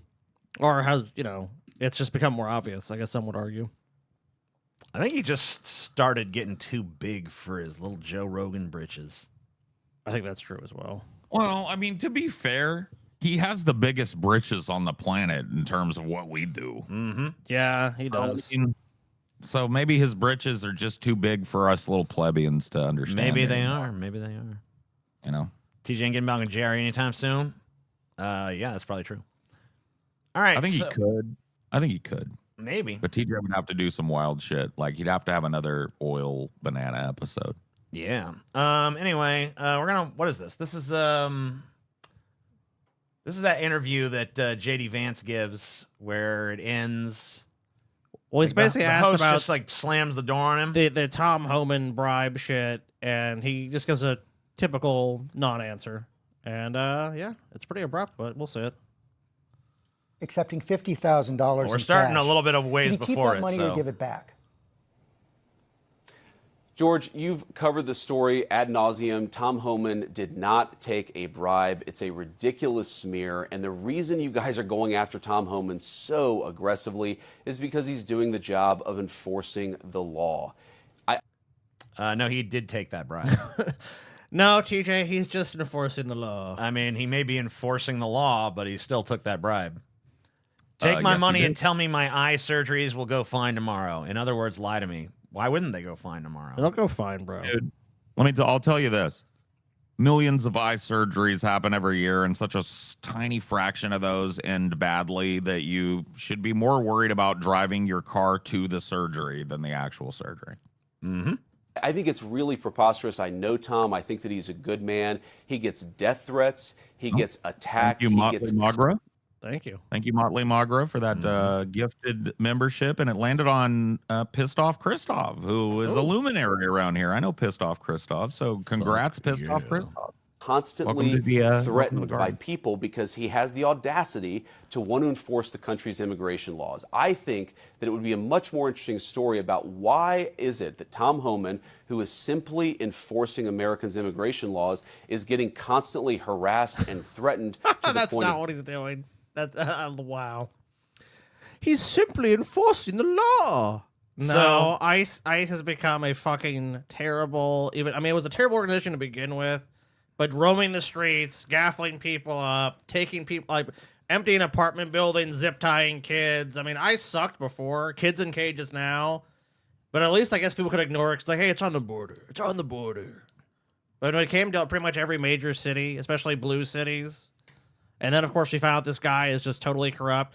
By the way, Tom Homan's a long time in the government. Someone point out, like, these guys are going to realize he was in the Obama administration.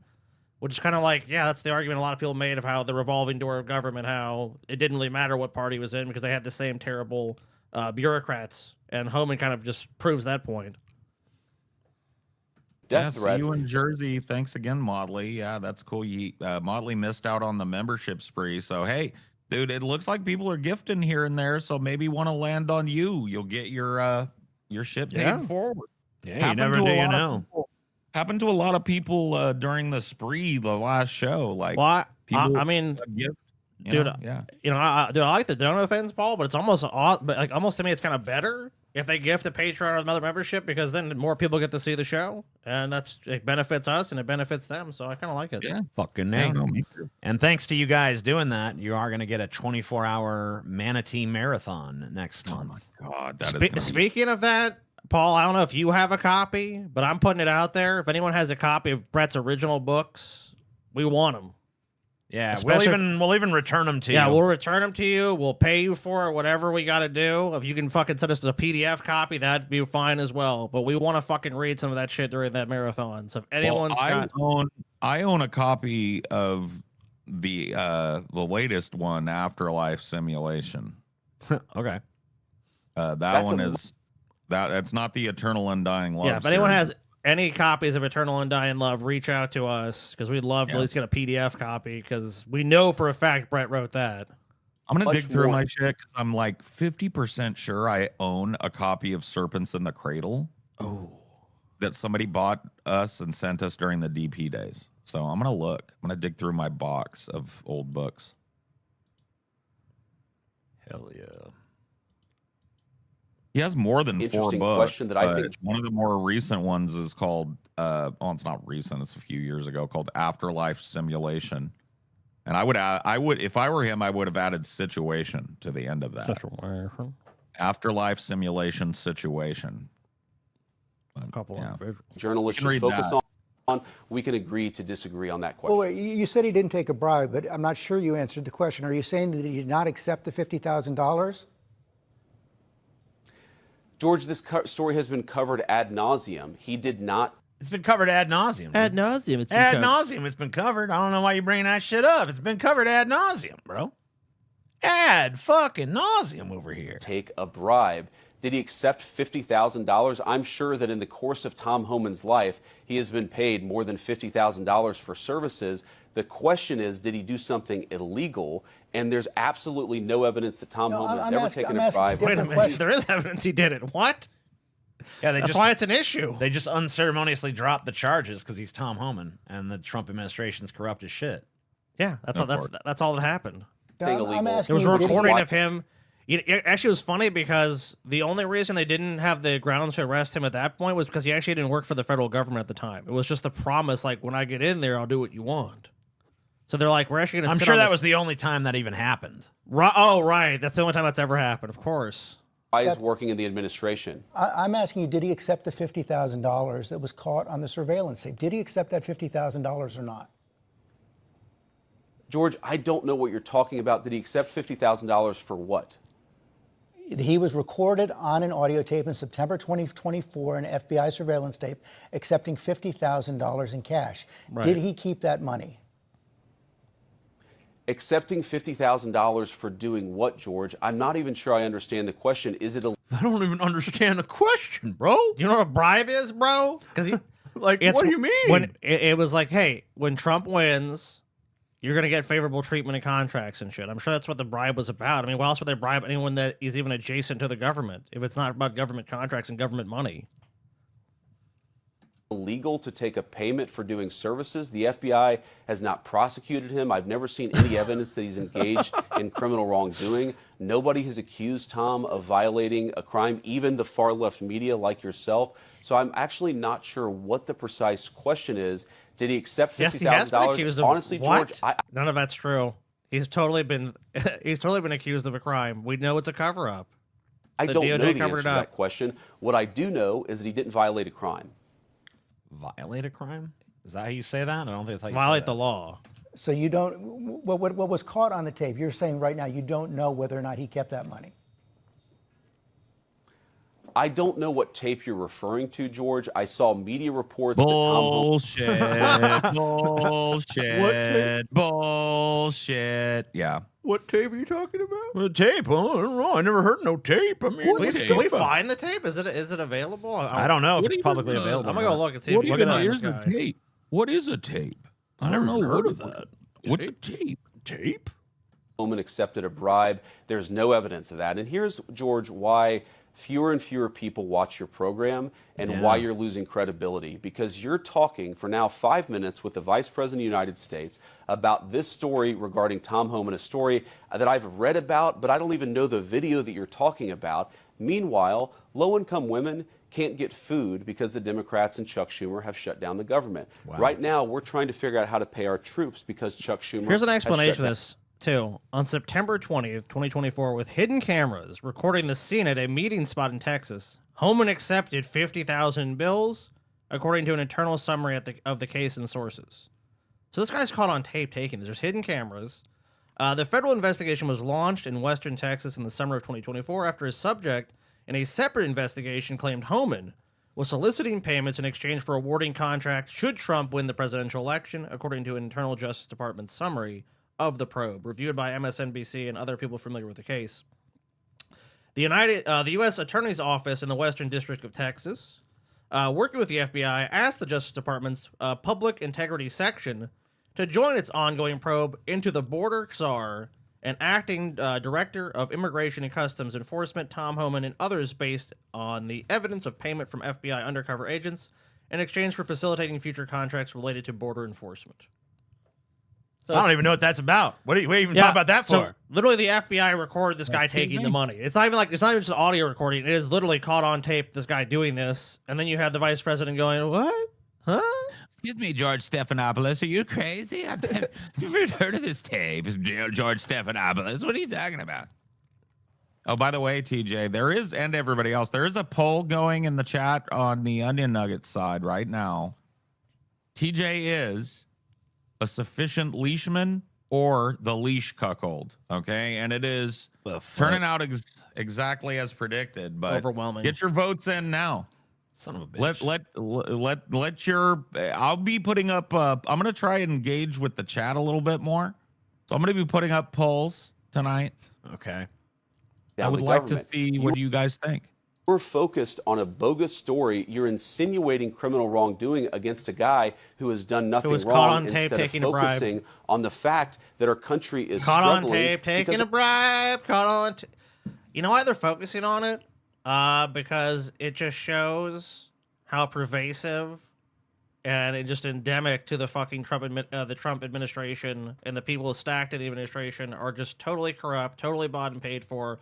And a guy even before Trump won, even before Trump was elected, was like, "Hey, look, when this happens, or if this happens, I'm your guy." Yes. That's a whole level of that's a whole other level of corruption, because there's obviously a possibility that Trump wouldn't have won. The guy was almost scamming them to begin with.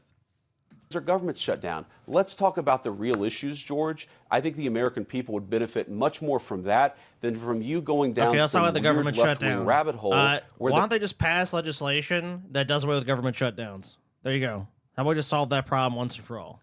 Facts clearly show that Tom Homan didn't engage in any criminal wrongdoing. The facts show he did. The facts fucking clearly show he did. There's a fucking tape of it. What else do you need? There's an audio recording. The FBI's investigating the guy. And the guy's like, "Yeah, you want future contracts? Give me $50,000. And they had him $50,000 on a paper bag. And it's like, well, there's nothing there, guys. It's like, yeah, there is. He's so fucking stupid. Tom Homan is so fucking dumb that he can't even fucking get bribed properly. He doesn't have an intermediary. He doesn't send a toady. He doesn't say drop the money somewhere. He doesn't say take me on a fucking luxurious vacation. He doesn't do anything to obfuscate it. He just fucking holds his hand out and says, "Put $50,000 in my hand." And they go, "Here you go." And he goes, "Thanks, I'm corrupt." And then fucking JD Vance shows that he's just the same level of dunce by coming into this Stephanopoulos interview totally unprepared to deflect these questions and answer them in a way. So he just looks like he's sweating bullets, like obviously trying to tap dance around it and pretend he doesn't know about it when clearly the vice president has been looped in about this huge scandal, right? Of course. So it's just goofy all the way around. It's not a weird left-wing rabbit hole. I didn't insinuate anything. I asked you whether Tom Homan accepted $50,000, as was heard on an audio tape recorded by the FBI in September 2024, and you did not answer the question. Thank you for your time this morning. No, honestly, that's bad journalism because it wasn't just audio. It was hidden. The way it's described is hidden cameras, so it's more than that even. Well, you missed the best moment, Scotty. Dude, he cut that motherfucker right off. Look at this shit. As was heard on an audio tape recorded by the FBI in September 2024, and you did not answer the question. Thank you for your time this morning. No, Well, George, Governor I J.B. said that I Pritzker's don't. Up next, we'll be right back. Dude, smashed, bro. Absolutely smoked by George Stephanopoulos. I know, bro, man. Of all people. Actually, like ABC News is a far fucking left news organization is laughable. It's not. Dude, the list of people that have been well and truly cooked by Stephanopoulos is wild. Like, it's small. And the fact that the vice president is now on that tiny fucking inauspicious list is crazy. All right, let's talk about this. As the ceasefire begins, a look at the Gaza war by the numbers. Yeah, the ceasefire has begun. I guess they had no one left to really fucking no more buildings to bomb or people to kill. Well, we've destroyed every single fucking building. So yeah, we pretty much destroyed everything. So I guess we can end this charade. Number of people killed in Hamas-led October 7th attack, about 1,200. Source, Israeli government. Number of Palestinians killed in Gaza since October 7th, 67,869. Probably way more Probably than that. more than that. Almost certainly. Probably going to find a lot more bodies in that rubble. Yeah, look how many kids they killed. Oh, look at there. Of that total, number of Palestinian children killed, 20,179. All terrorists, of course. Numbers of hostages taken from Israel, 251. Number of living hostages Hamas has released from Gaza under current ceasefire agreement, 20. Although a lot more were released in previous agreements. Number of deceased hostages Hamas to release under current ceasefire agreement, 28. Number of Palestinian prisoners and detainees Israel has released. I love how theirs are prisoners and detainees, and Hamas's are hostages. Hostages. Yeah. It's interesting how different language is used. Nearly 2,000. Number of Palestinians wounded in Gaza, 170,105. Here. Hold on. Yes. I want to be fair here. Because I just thought of something. Like, okay, let's be real. In this current skirmish, right, Hamas is the one that invaded Israel, took the hostages first, right? Mm-hmm. And Israel responded. So I don't think the language is as dirty as it might seem off the face of it, but yeah, I get what you're saying, but like, well, it probably has more to do with the fact that Israel is a recognized state and Palestine is not by broad swaths of the world. Yeah, it probably is more reflective of that, but I do think that it would be like proper to call the people that are being held by Hamas in this instance hostages, and maybe they were. Something. Yeah, they definitely were. I mean, yeah.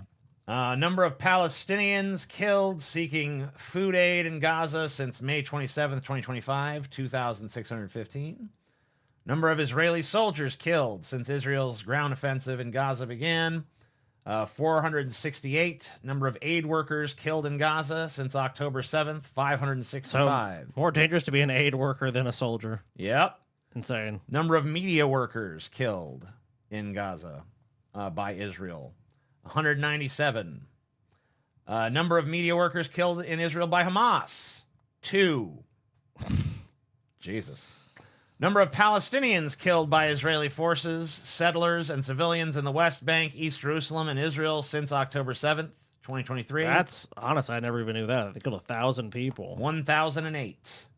U.S. spending on military aid to Israel from October 2023 to September 2025, $21.7 $22 billion fucking dollars. Man, so after World War II was genocide never again. 2025, $22 billion to fund genocide. Great job, Percentage guys. of structures damaged or destroyed in Gaza, 78%. It's basically like I said. They destroyed about 80% of the fucking structures. So it's like, what else? There's just rubble. They can't destroy rubble anymore. There's some footage of Gaza and some pictures that it looks like something out of a fucking dystopian movie, like a hovel type of city that's left kind of like teetering on the brink of total fucking obliteration after a bomb went off kind of close to it. Looks like the beginning of Terminator 2, bro. Minus the No, it fucking. does. That's what I'm You're saying. right. Minus the fucking machines hunting the humans down. For now. Yeah. Well, for now. yeah. Well, yeah, that might. Yeah. Well, give it another 10 years. That'll be us.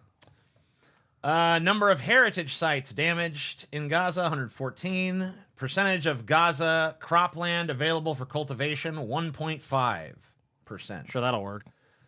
Number of Gaza hospitals still functioning or partially functioning, 14 of 36. Number of Israel-Hamas ceasefires in Gaza since October 7th, 2023, 3. I mean, they leveled this area. I mean, they leveled the infrastructure. They leveled the fucking social services. I mean, what's really fucking left at this point? But not all of the fire has, it appears to have ceased because Israeli troops kill 5 Palestinians despite claims of ceasefire with Gaza. Well, you know, that was they missed the guns all misfired, TJ. In a statement, the Israeli military claimed that its troops opened fire on a number of Palestinians who allegedly approached soldiers stationed along the redeployment line in 2 areas. So yet again, the soldiers were attacked and they had to kill them. Yep. As you know, you're wont to do. Israeli forces have shot and killed at least 5 Palestinians in the Shujaia neighborhood of Gaza City, while 2 others were wounded in separate attack in Khan Yunis amid renewed gunfire and growing doubts about the durability of the newly declared ceasefire. In a statement, the Israeli military claims its troops opened fire on a number of Palestinians who allegedly approached soldiers stationed along the redeployment line in the 2 areas, according to Al Jazeera. Wait, so approaching them is I mean, like, if they had guns, they approach, Scotty. Yeah, so you walk up to someone, it's like, die, terrorists. Yeah. Okay. They're using the Trayvon Martin school of thought. Oh, okay. Witnesses, Wonderful. however, said many of those targeted were civilians attempting to return home to inspect the ruins of their neighborhoods following weeks of bombardment, according to Al Jazeera. Nah, they were threats. Gunfire was still being heard across parts of eastern Gaza on Tuesday morning as Israeli troops reportedly fired at any movement near their positions. The fragile truce has allowed thousands of displaced Palestinians to return to find their homes flattened and infrastructure destroyed. Meanwhile, Turkish President Recep Tayyip Erdogan said his government would work with Gulf countries, the United States, and European partners to finance Gaza's reconstruction under the new ceasefire framework. Speaking to reporters aboard his flight from Sharm el-Sheikh, Erdogan said funding would be swiftly provided and urged world leaders to treat recent recognition of a Palestinian state as building blocks towards a 2-state solution. We'll see. Dude, Seems like it's off to a rocky start. I've said this before, but since we're talking about this fucking goddamn dreary ass goddamn IP again, because we have to, because it's all that's fucking going on, I guess. The 2-state solution is a euphemism for kick the can. There is no 2-state solution in this region. The mythical 2-state solution has been prophesied and talked about since before I was born.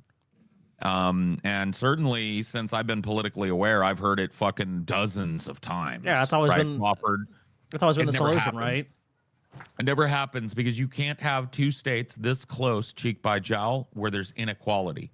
And any 2-state solution that you really dig down into keeps Israel in its position as the oppressor of Palestine, no matter what.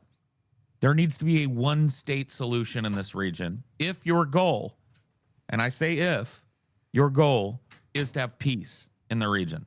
These people are living like tribal warlords lived hundreds and hundreds of years ago. They're killing each other in record numbers. They're slaughtering one another. And this is on the world stage. So if you really want peace, a UN or a fucking, like I would say a UN peacekeeping force and an interim government takes over both Israel and Gaza, sets forth plans for a coalition government, right? And then when that's ready, when the slaughter in the streets stops, and people have learned, maybe even generationally, that this land is not going to be slaughtering people for stupid sectarian reasons, then we hand it over to them for a blended coalition government, and we let them, hopefully live in peace, and we wipe our hands of it. I mean, that seems to be what would be the best solution, but I cannot see the Israeli government ever accepting a solution like that.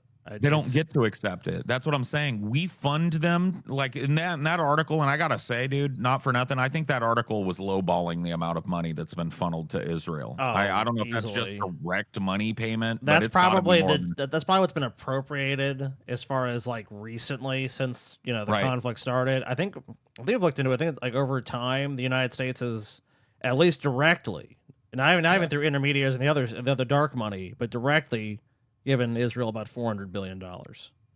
Yeah. I mean, it's and an then- insane amount of money. and that's just gonna skyrocket. So Well, if who's you're- going to force Israel to do that? I mean, the United States isn't going to do that. We already know. I mean, we're just cucked to Israel. Okay, whatever Israel wants. I mean, like, you're absolutely right, but I do think it's like if the world was just like, hey, look, your government is fucking insane. They butchered these people. They destroyed 80% of the fucking buildings in Gaza. It looks like a fucking goddamn nightmarish post-atom bomb war zone. It's over for you. We're defunding you. And if you don't leave under your own power, we'll come in and leave you. We'll make you leave. And we'll take you to The Hague and we'll try you for fucking war crimes. Right? That could happen. But it would require the world to actually flip on Israel. Yeah. And Palestine, honestly, because I'm not just pointing at them.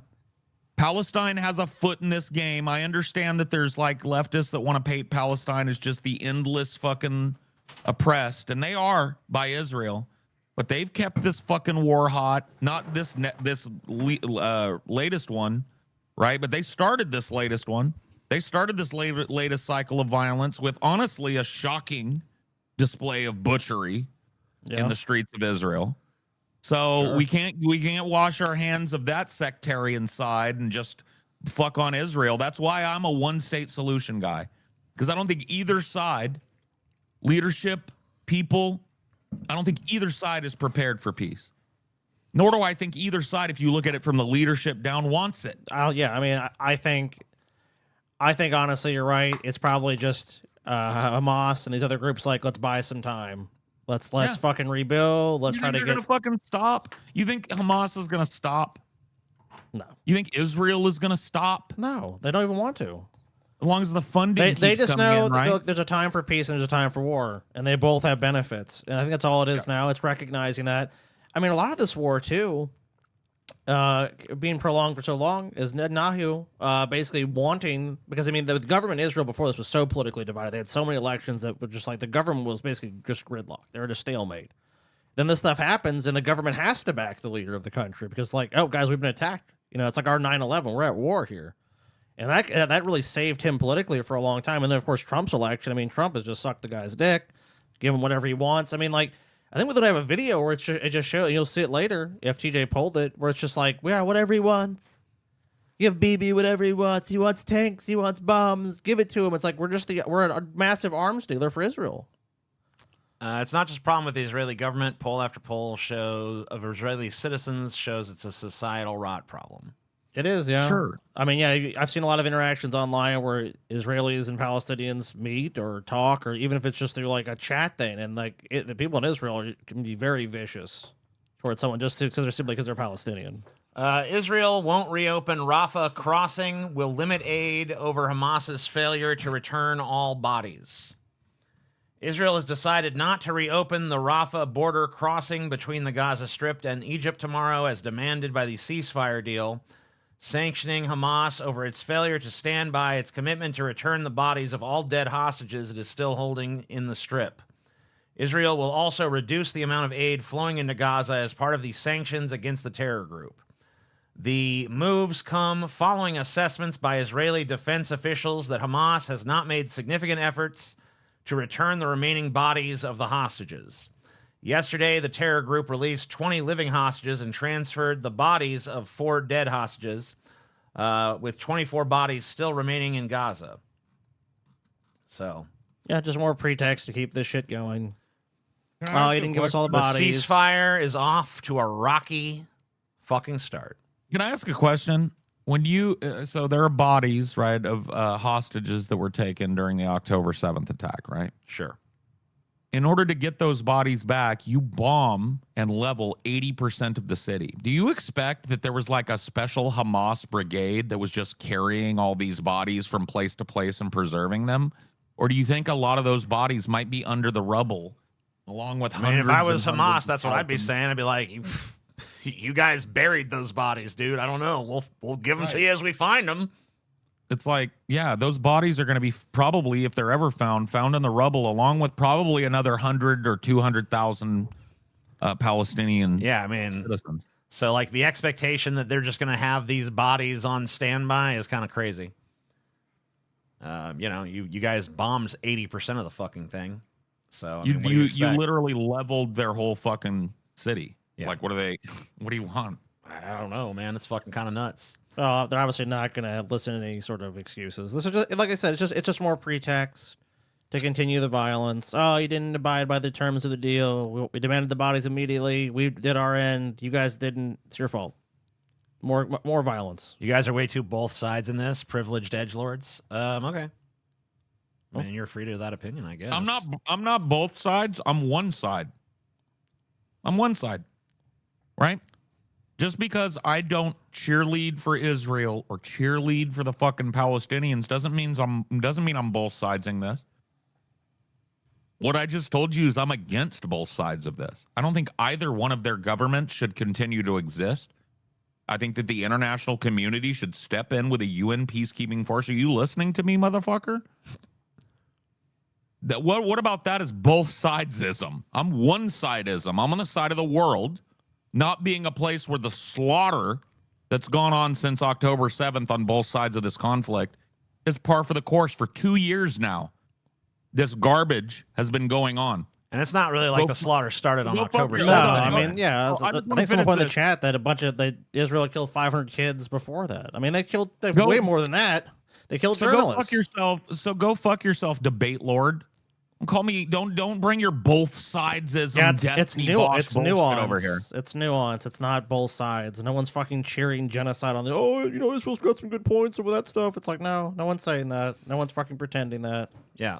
Government shutdown could be the longest ever. House Speaker Johnson warned. Yeah, hey, look at this picture. He looks real worried about the shutdown and these people's lives being affected. He's torn apart. Yeah, the government response. Well, it might be the longest one ever. I hate these fucking government shutdowns. I wish well, they would just. Is it nonsense. like enshrined in the Constitution? No. Where is this? Where is it said? Because they always end up raising the fucking debt ceiling. So why even fucking have a debt ceiling in the fucking first place? Other countries don't do this shit. Other countries, like I looked into this, we have a very uniquely fucked up system. Like, of course, the Belgian government even had a government shutdown, but they literally just put a placeholder government and they just kept running the government for months. I think it might have been over a year. Something like so. Like, we could totally do this. We could totally fix this problem. We could just either make it be automatic. We could basically have continuing resolutions. Like there's so many things we could do to reform it, where it would just be like, okay, the government doesn't need these limits, but for some reason it's like unique, I guess, how we fund our government. So this will just continue on. That's why I said, the solution needs to be let's end these government shutdowns, period. But it seems like both the parties kind of look at it like, well, we can play games like this. Because remember, the last one was Trump, because he threw a fit because I want money for the border wall. We need to build that big wall that Mexico was going to pay for. Remember that? That was the last big shutdown we had. So it just seems like now it's a political tool to see like how much can we exert pressure, because they know that this will affect people's lives. Like they want to go to a park, they want to use government services, or the federal government at least. You can't use it. Soldiers don't get paid, right? You have all these different things that come into play. So now it's kind of just this game like, well, who can exert more power and more influence? Who's going to fucking blink first? And that's what it is. This is just, people will say plain politics. That's pure plain politics, because the Democrat side, if you guys don't know about this, is like basically ACA subsidies. Suddenly the fucking Democrats care about ACA subsidies completely. The Republicans, don't give a fuck about healthcare. So they're just doing their line. Well, that wasn't even an issue. And the issue being that, during the pandemic, these ACA subsidies were expanded. It didn't matter your income. It was just get as many people covered as possible, because we don't have universal health care in our country because we're retarded. So it's like, hey, the next best thing is try to get as many people on private insurance, give these insurance companies a fucking nice little glaze hand job. They'll be happy. And the Republicans are just saying, hey, let's just fucking, we'll pass they call it a clean bill. We'll pass a clean bill, guys, and get the government reopened. Then we can, renegotiate this. But I don't really see how reopening the government at this point, they're not going to the Republicans aren't going to suddenly change on the Affordable Care Act or Obamacare. They've hated it since day one. They want to be able to deny people coverage. They don't give a fuck if people get coverage. We saw in the last debate, Donald Trump was like, hey, I've got concepts of a plan. After 9 years, you've got concepts of a plan. You've got nothing. So, I mean, I get why the Democrats are doing it. It's really about the only tool they have left because you need those 60 votes in the Senate. And remember last time Chuck Schumer got all this shit because he's like, we've got to fund the government, guys. And the Democrats just caved immediately. So I guess it's really just now, it's a bet of will this benefit the Democrats or will this benefit the Republicans? I don't know. What do you guys think? I have no fucking idea because I honestly, after like my 5th government shutdown, stopped paying attention to government shutdowns. Because I just think the whole thing is a fucking farce because nothing ever really comes of it. They always end up raising the debt ceiling after making some sort of horrible fucking bipartisan deal. Sure. It might take a little longer this time, but obviously that's still what's going to happen. The government's not going to be shut down fucking forever. But I don't know. They're both just trying to blame each other, and neither one of them is actually going to ever solve the problem because, what we really need to do is just get rid of this whole fucking debt ceiling nonsense in the first place since it's always going to be raised. Sure. It's not like these motherfuckers don't ever govern with it in mind, like, oh shit, we better not do this because then we'll go over the debt ceiling. Yeah, I mean, well, like they don't use it. Remember passing the big beautiful bill? That raised the fucking national debt. Of course, the biggest legislation passed this year. It hasn't stopped them from spending money. So, like, what the fuck is the good of it? It just fucking all it does is create this stupid government shutdown scenario pretty much every year now. Yeah, it's not checking government spending. It's not like if that's the argument. Oh, it keeps the government spending. No, it doesn't. The government's still going to spend money. It's not going to suddenly just stop. A lot of people think they're just delaying the Epstein files. Well, that is true because Mike Johnson will not seat the 218th vote. There was a special election in Arizona, and Mike Johnson has done this before, but he's like, oh, we're not formally in session. As soon as we come back in session, then we'll swear in this new representative. So just basically depriving people, part of this country, of representation, which, by the way, should be vastly expanded anyways. I mean, was the 1920s or 30s?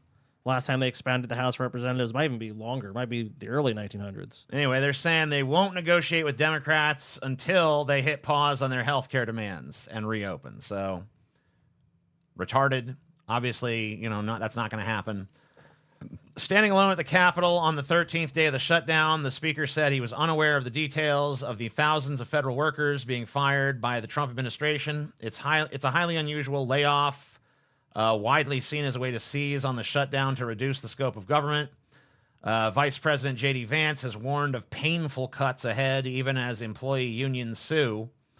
We're barreling towards one of the longest shutdowns in American history, Johnson of Louisiana said. With no end game in sight, the shutdown is expected to roll on for the unforeseeable future.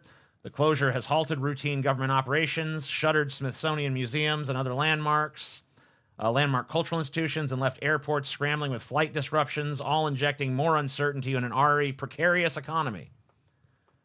We can have the strongest and best economy, the greatest economy. Doing great, Trump. I'm glad that Trump was reelected, dude. He's doing a fantastic job. Yeah, I mean, tremendous, dude. Yeah, everything's going very well right now. I think in America. Yeah, inflation is up. Gas prices through the roof. Government can't even be fucking open, but it's okay. Great guy. Senators and reps should not get paid during shutdown. No, they shouldn't. Not that really matters. It doesn't really matter. That's not how they make most of their money any fucking way. Well, yeah, the bigger thing with senators, representatives is ban them from trading stocks of any kind. I mean, owning stocks. I mean, maybe you can have like a Congress plan that they can all fucking buy into that they don't. It's blind and they don't manage. If you want to give them anything. Just force them to stay in DC and meet for 12 hours every day until they come to a consensus. That's the way you do it. Well, they govern themselves though, Paul. Lock these motherfuckers in 12 hours a day, and then they get to go back to their apartment and come up with their argument for the next day. I agree with you, but who's going to do it? Yeah, who's going to enforce them to do that? They're basically in district recess. Yeah. I know who. but I can't. I'm not allowed to say. Okay, anything. Gotcha. Right. I know who should enforce this. There is an agency that, very rarely but very productively steps up in American history, and I think that agency, that group of people that I will not mention, needs to step up and enforce this decision. Take care of some of this corruption. Air traffic controllers that are already overwhelmed are now working for free. That's always comforting too when I have a flight in a few days. Very comforting. Illuminati, much bigger group, like an insanely huge group. Not the Illuminati. The crazy not a shadowy 5 billion. The crazy. Yeah, the crazy 5 billion. Yeah. In reading, the nation's students are still stuck in a pandemic slump. When it comes to reading, the nation's 3rd through 8th graders are still mired in a pandemic-era slump, according to new testing data.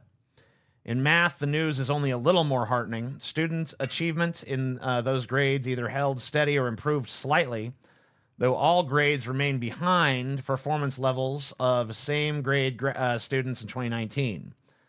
The data comes from NWEA, a K through 12 testing and research organization, and its spring 2025 MAP growth assessment, a suite of tests taken by millions of students in thousands of U.S. schools.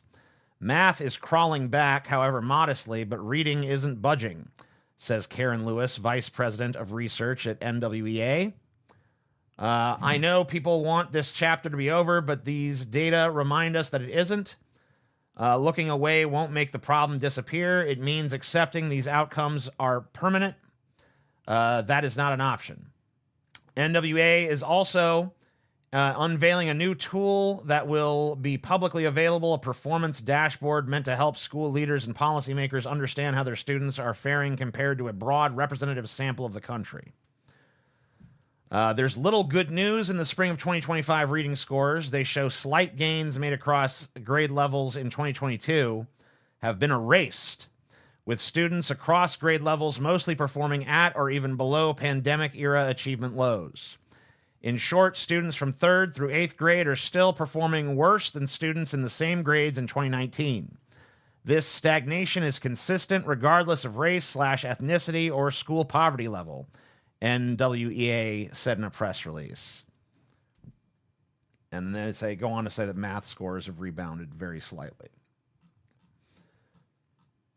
And by the way, our reading scores were not all that great in 2019 either. No, I mean they've been plummeting. Ever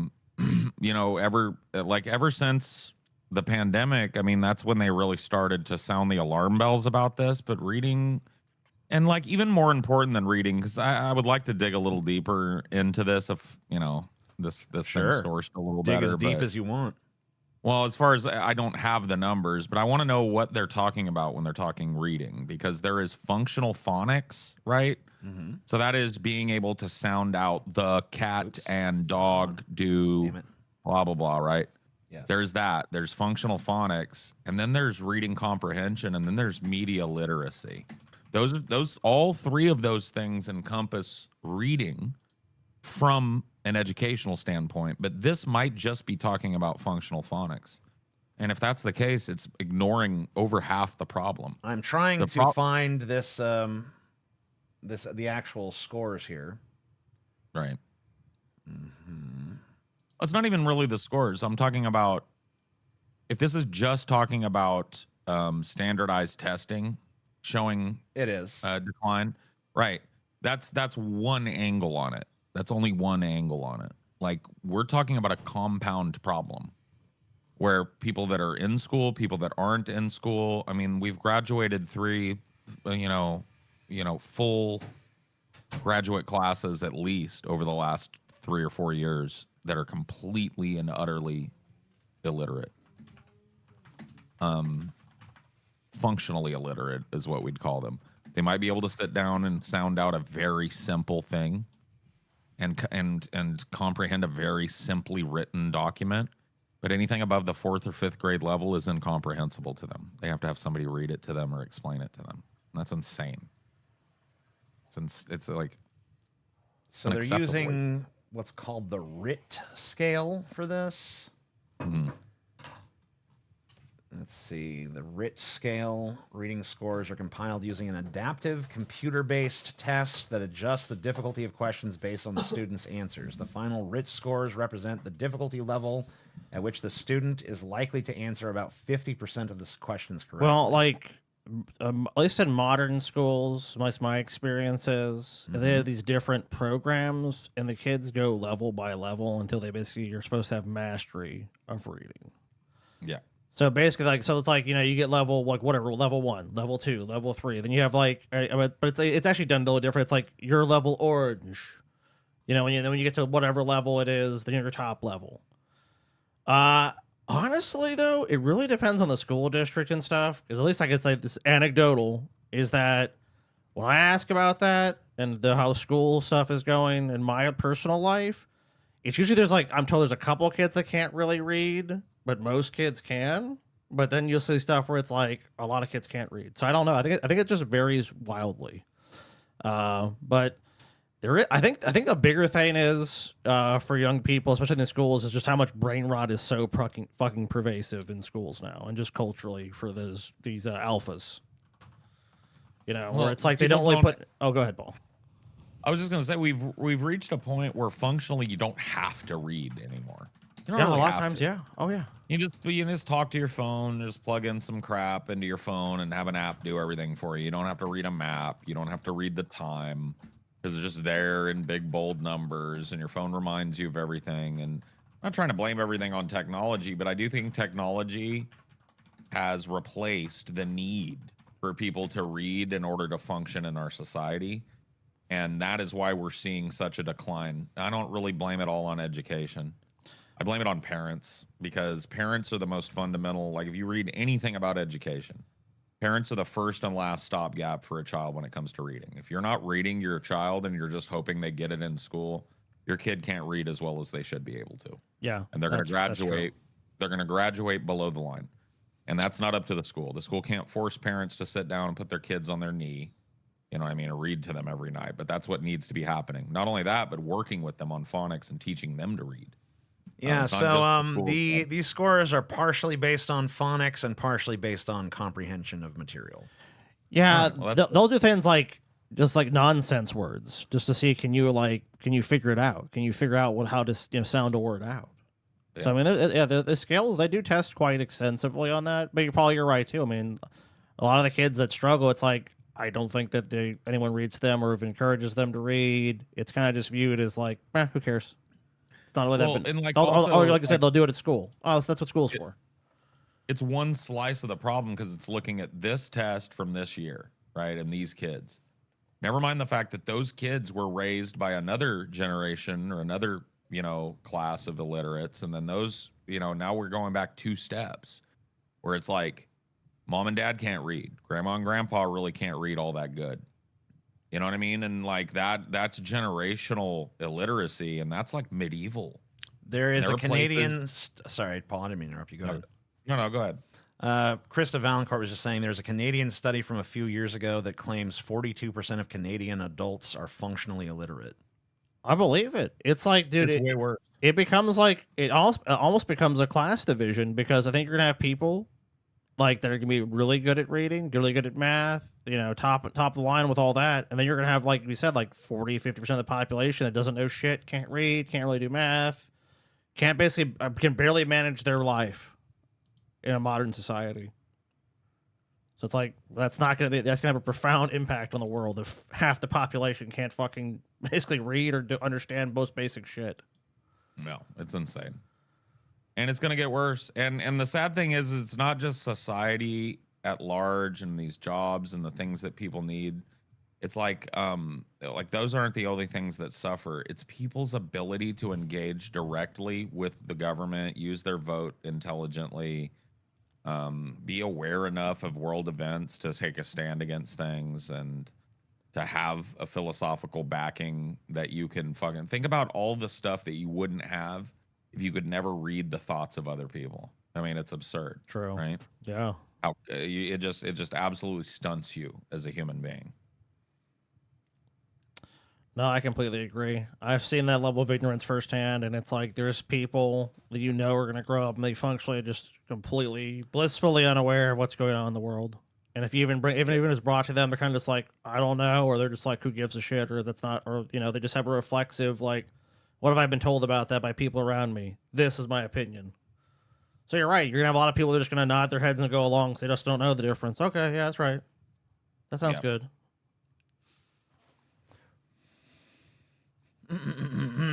Canada eyes putting nuclear reactors on the moon. No, absolutely fucking not, dude. You What? want Canada to blow up the fucking moon? Canada is ... really good at nuclear, says CEO of space mining company. Yeah, that convinced me. They're like, We're very good at nuclear, though. dude, this is how the moon gets fucking destroyed, bro. So this isn't gonna happen. If they try to do this, United States needs to look. That just the invasion needs to happen in that moment. Yeah, this is some bullshit. The crew of Artemis 2 is set to blast off from Cape Canaveral, Florida, as early as February and head towards the moon, where they will swing around it and head home. It's the first step in getting boots on the moon for the first time in more than 50 years. This isn't just about planting a flag and collecting some rocks, as it was during the space race in the 1960s. NASA's ambitious Artemis program has the long-term goal of exploring the moon with a continuous human presence, and from there on to Mars. In order to maintain a presence on the moon, there's going to be a need for energy. So how do you maintain a colony of people in a place that has roughly 14 days of sunlight followed by 14 days of darkness? The answer, nuclear energy. All right, I'm fine And with Canada that. is looking to step No! up. Absolutely not for the second part. Earlier this month, the Canadian Space Agency, CSA, awarded $1 million in funding to the Canadian Space Mining Corporation to develop a low-enriched uranium nuclear reactor to be used on the moon. They want to irradiate the moon, No. guys. No. Although a mushroom cloud would look pretty cool from Earth at night. Yeah, Yeah, you that gotta- will be. You Yeah. didn't think about that angle, did you? I didn't think No, about I did that. not. Good. Dude, I sent you 2 links on your Twitter, TJ. We don't gotta look at them now, but I sent you a couple of. One of them's a protest going on in Brussels. There's like a union action going on, Okay. and the union is claiming, like, of course, the cops always downplay, and then the protest organizers always upplay. But the union, I tend to believe their numbers more than the cops, is saying 140 people in the street, or 140,000 people in Brussels. Damn. A lot of the public transit workers and airport workers and stuff are taking to the streets because of austerity, the type of shit that Americans should take to the streets for. You know, when you get your benefits cut, when your healthcare costs go up, that's called austerity. And there's a lot of places in Europe that every time they try and do like a little half percentage point of austerity, about 150, 200,000 people just show up in Paris or Brussels or Hamburg or whatever the fuck. Well, they wherever it's realize that happening. means because they know that means they're paying for it. Yeah. Which was what that means. Tens of Yeah. thousands march in Brussels against austerity plans. They should. And you see that. Yep. Tens of thousands flooded the streets of Brussels on Tuesday to protest against government austerity plans as part of a national strike that has grounded flight and disrupted public transport. Grappling with a budget deficit so big that it violates EU rules, the coalition government led by Flemish nationalist Bart de Wever is looking to reform pensions and make other savings that have infuriated trade unions. Right, yeah. So yet again, well, the government has fucked this one up. Let's see. How you guys? How about your pensions and your life savings? We'll take that to solve the problem. Yeah, all that stuff you've been paying into your whole life and are looking forward to retiring on. Yeah, we're gonna raid that to make up for our government fucking like basically like the fraud and grift and graft. Yeah, exactly. And this is beautiful. So beautiful. Oh, hold on. This is a banger tweet from fucking Gavin Newsom. It shows you how far the Nussy lore has spread. I know, it's beautiful. And I think we were one of the first people. I never heard anybody's talking about Trump's nunt. I feel like we were the first. Do you know what? I'm copyrighting nunt, and I'm suing Gavin Newsom. Anyone else that wants to violate our trademark and copyright. Sue this man. I love it. I love the angle time chose too. I mean, come on, bro. And look how thin his hair is too in this shot. The wispy smudge tool hair. The fucking nunt is just the nunt grows every day. The nunt grows a little bigger, a little more beautiful. It's almost like a double nunt from this angle. Look, it's a beautiful nunt. Nested nunts, my man. The Fabergé nunt. Just you open it up. Or the nesting dolls. Yeah. Here's a fun TJ, story. My autism is being fucking tickled right now. Could you please raise my camera up just slightly so that the top of the TV, you see where I'm talking about? Mm-hmm. Where my camera doesn't fit in the top of the TV. Yeah, I see what you mean. I'm autistic, dude, and it's been bugging me all show, and I'm like, fuck, is that part of the gift? Nope. It's just the camera. I should say something about the fucking camera. I'm sorry, it's just my autism. Oh, there. You fixed it. Thank you, TJ. I'm sorry. Yeah, I don't know what happened because I don't think that was fucked before. I don't think it was either, but if it was, my autism noticed it today, and it's been doing me head in, TJ. All right. Mystery visitors plunge Ghislaine Maxwell's Texas prison camp into lockdown as inmates complain of preferential treatment, report says. Mystery visitors, eh?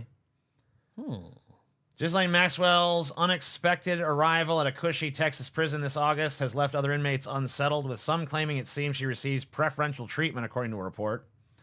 Maxwell's arrival at Bryan Federal Prison Camp, a minimum security facility known for its relatively relaxed environment, has drastically disrupted the lives of her fellow inmates, the Wall Street Journal reports.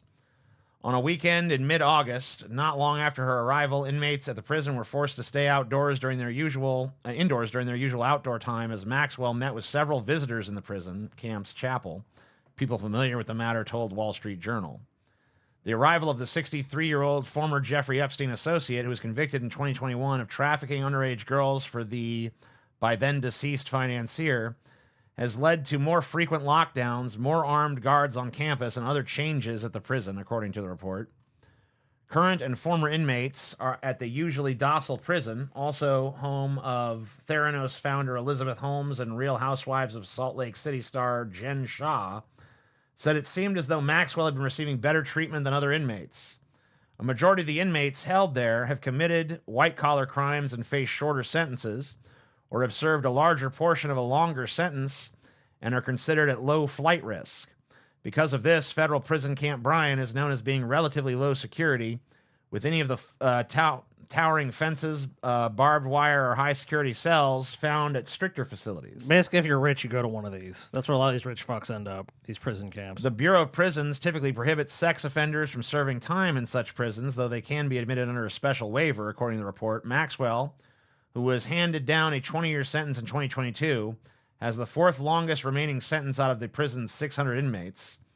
It is not known whom Maxwell met with in the chapel that day, though some of her fellow inmates heard rumors that the lockdown was meant to accommodate important visitors, according to the report. Later that day, one inmate said they're not going to fucking do it for unimportant visitors, right? No. So that's not a rumor, that's just a fucking fact. Later that day, one inmate said they saw Maxwell return to her dormitory with a smile on her face. When asked about her mysterious meeting, Maxwell said it went well, but didn't share any other information, according to the report. She's going to be out in a year.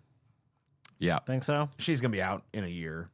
Yeah, and it'll be Trump that signed. Like, they asked Trump about it, like, recently, I think, and he was like, I haven't thought about her in ages. I don't know. I'll have to look at it.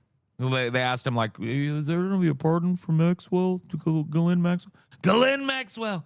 Who's that again? Oh, yeah. Yeah, who? Her. I Haven't haven't thought about her in ages. Yeah, I haven't heard her name from anybody in ages. I'll have to look into it. But though, like, okay, buddy. Sure. Sure, buddy. Yeah, sure. You don't know nothing, bro. Right.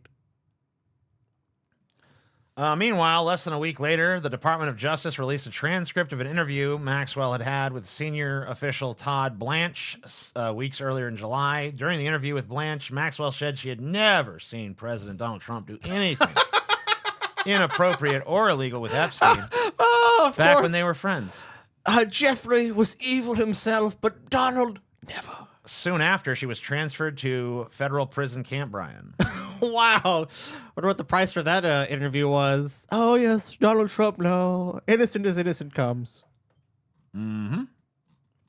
So yeah, I mean, it seems like I take the word of a convicted sex offender and fucking sex trafficker. Yeah. Mystery visitors. How intriguing. This affects our bet, TJ. Trump gets COVID vaccine and flu shot during second checkup of the year. Look, you know that the yearly checkup with Trump, he needs a twice-a-year checkup. The visit, which the White House described Wednesday as a yearly checkup, was his second examination at Walter Reed in 6 months. Well, correct me if I'm wrong, but yearly checkups, those tend to happen yearly, right? Correct. Yeah. So it's a second visit in 6 months. That doesn't seem like a yearly checkup. That seems like a health issue. Yeah, that seems like you have a problem. Well, I mean, Trump looks so healthy right here. I mean, and the other videos we pulled him tonight, he's looking good, TJ. The White House on Friday released a memo from President Trump's physician summarizing his visit to Walter Reed Army Medical Center earlier in the day, which included a COVID vaccine booster and a flu shot. Trump's doc. I love how this COVID vaccine that is apparently so fucking evil and bad, Trump's still taking it. That's why he's sick, TJ. That's why he's sick. Yeah, that's probably what's making him sick, huh? Yeah, satire, YouTube. Satire. Thank you. Although they don't really give a shit anymore. So. I know, but I'll trade this next part because it was definitely written by Trump. Trump remains in exceptional health, exhibiting strong, how do you say that, cardiovascular health, pulmonary health, neurological, and physical performance. He's basically the top tier. He's apex, dude. Remember they asked him, they said, look, the doctors treated them all. Obama, the Bush, the Clinton, they done them all. And I said, who's the healthiest? Who's the smartest? Donald Trump. It's beautiful. Yeah, I mean, dude, Trump obviously has several health issues. They're just trying to downplay it. Oh, that's a routine thing. It's not routine. Trump has a bunch of fucking health problems. Oh, did you guys hear about this? This is fucking... I haven't. This is even crazier shit related to the Epstein case. And the Epstein Prince files. Andrew secretly told Jeffrey Epstein they would one day play some more soon. One day after the Mail on Sunday published photo of him with teenage sex victim Virginia Giuffre. I don't know how you say her name. Virginia Giuffre, I believe. Giuffre, okay. Prince Andrew secretly told pedophile Jeffrey Epstein, we are in this together, a day after the Mail on Sunday first published the infamous picture of the Duke with his alleged teenage sex victim, a bombshell email reports. Interesting he would say that. The next day, it's like, we're in this together, Jeffy. Yeah, it's like, don't rat me out, Jeffy. We're in this together. Could it be more construed as like, listen, if I go down, you're going down with me? I think so. Yeah. In the astonishing message, Andrew said he was concerned about the impact of this newspaper's revelations would have on his friends, but reassured the vile billionaire that the pair would rise above press scrutiny. It was sent to Epstein 12 weeks after Andrew had supposedly ceased all contact with the convicted sex offender. Oops. The leaked email provides definitive proof that the Duke lied in his interview with BBC's Newsnight when he claimed he never had any contact with Epstein after the pair were famously pictured walking together in New York Central Park in December of 2010. By the way, that Newsnight interview, which by the way happened years ago and has kind of been forgotten, is one of the worst interviews. Like, not worst from the term of like boring or bad interviewer. Oh, you mean one of the from doing worst interviews of a powerful person that I've ever seen in terms of the powerful person's performance and ability to field the questions. Oh, dude, he'd be so much better off if he had never done it, dude. When he did that interview, I never would have. I almost feel like he was pressured by the rest of the royal family. Like, you need to get out in front of this. You need to go take your lumps because we're not going to take your lumps for you on this weird shit. And he was just unprepared as fuck.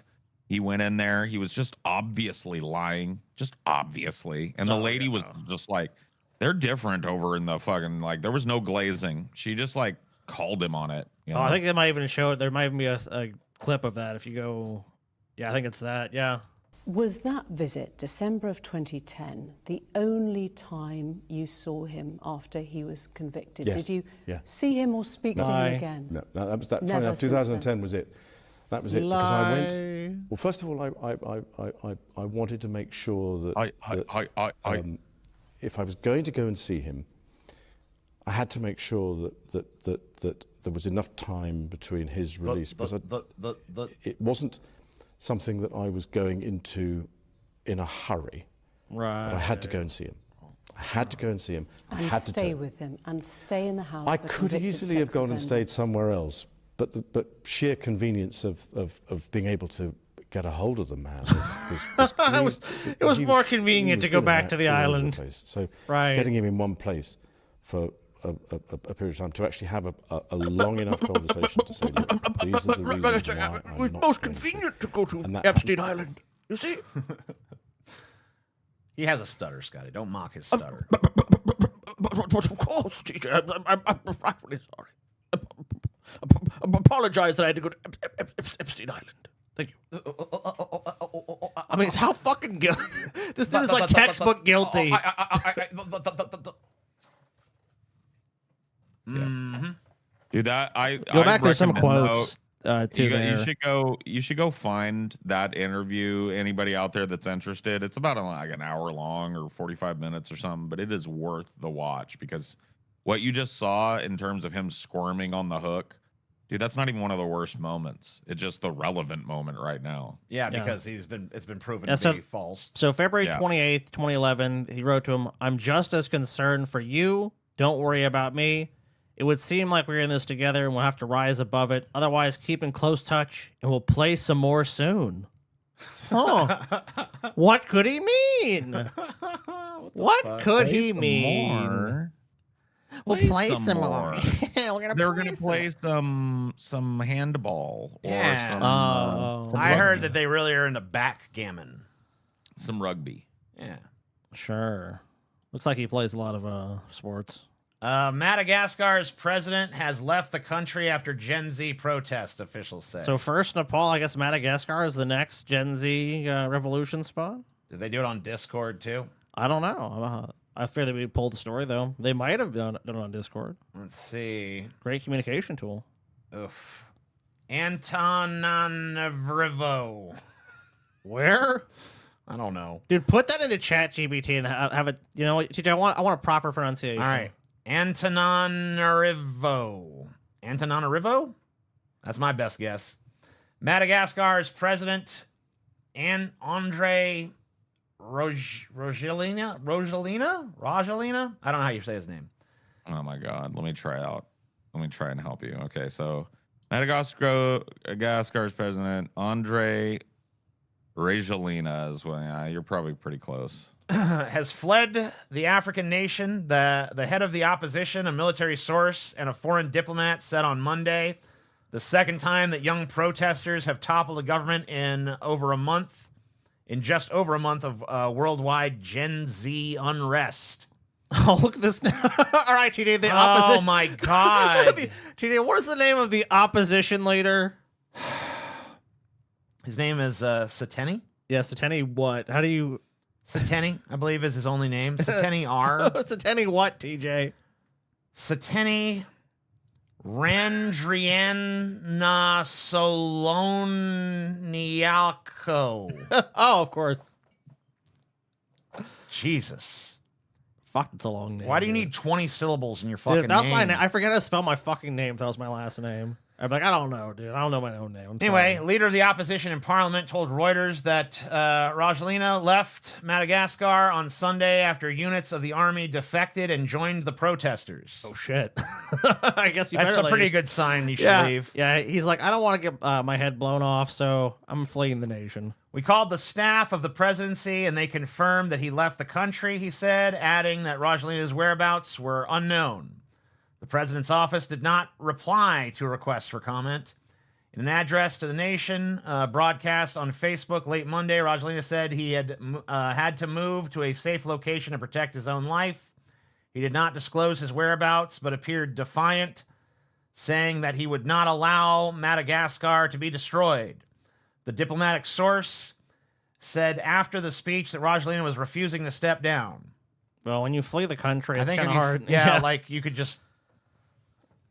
Yeah, you kind of stepped down there, bro. You left. He left on a French military plane. A military source told Reuters that Rajoelina had flew out of Madagascar, a former French colony, on a French military aircraft on Sunday. French radio RFI said he had struck a deal with President Emmanuel Macron. Macron, speaking in Egypt after a summit on the Gaza ceasefire and hostage deal, said he could not immediately confirm reports that France had helped Rajoelina to flee the country. He added that constitutional order must be preserved in Madagascar and that while France understood the grievances of the country's youth, those grievances should not be exploited by military factions. Oh, right. Okay. Yeah, look, guys, it's a coup. These young people are fed up with the government doing nothing for them and overthrowing it. It's, guys, they need to simmer down and just let the president back in the country. Learn to love the boot is what they need to do. Meanwhile, our Zoomers can't even fucking read. Damn. We need some Madagascar energy in this country. You God damn cut it. to the bone, TJ. Our Zoomers can't even read. Damn. Shame. Disappointing. This is a video Is called... that, I wonder too, and it'd be probably hard to find it, but I wonder if that lack of literacy that we talked about earlier is mirrored in like other developed countries and stuff. Maybe. I don't think it is really. In Canada, it sounds like it is. Yeah, maybe in Canada. Reading is boring. Some books don't even have pictures in them. Well, read The Cat in the Hat then. That's a good one. I like pictures in that. Read The Hat and the Cat. So here is a video that's just called, it's basically like, why is Trump so embarrassing or something like that? Yeah, what the hell is wrong with Trump? Embarrassing. Let's see what he does. It's really strange.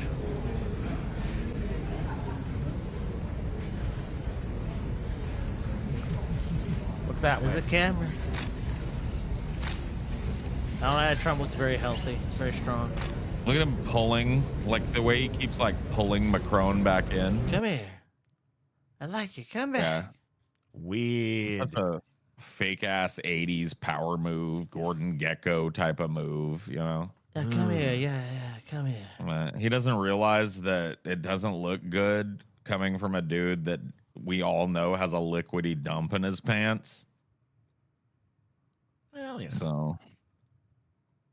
Oh, wait. This is just the subreddit in general. I guess we can take a look at this. What is this? So can I answer that question?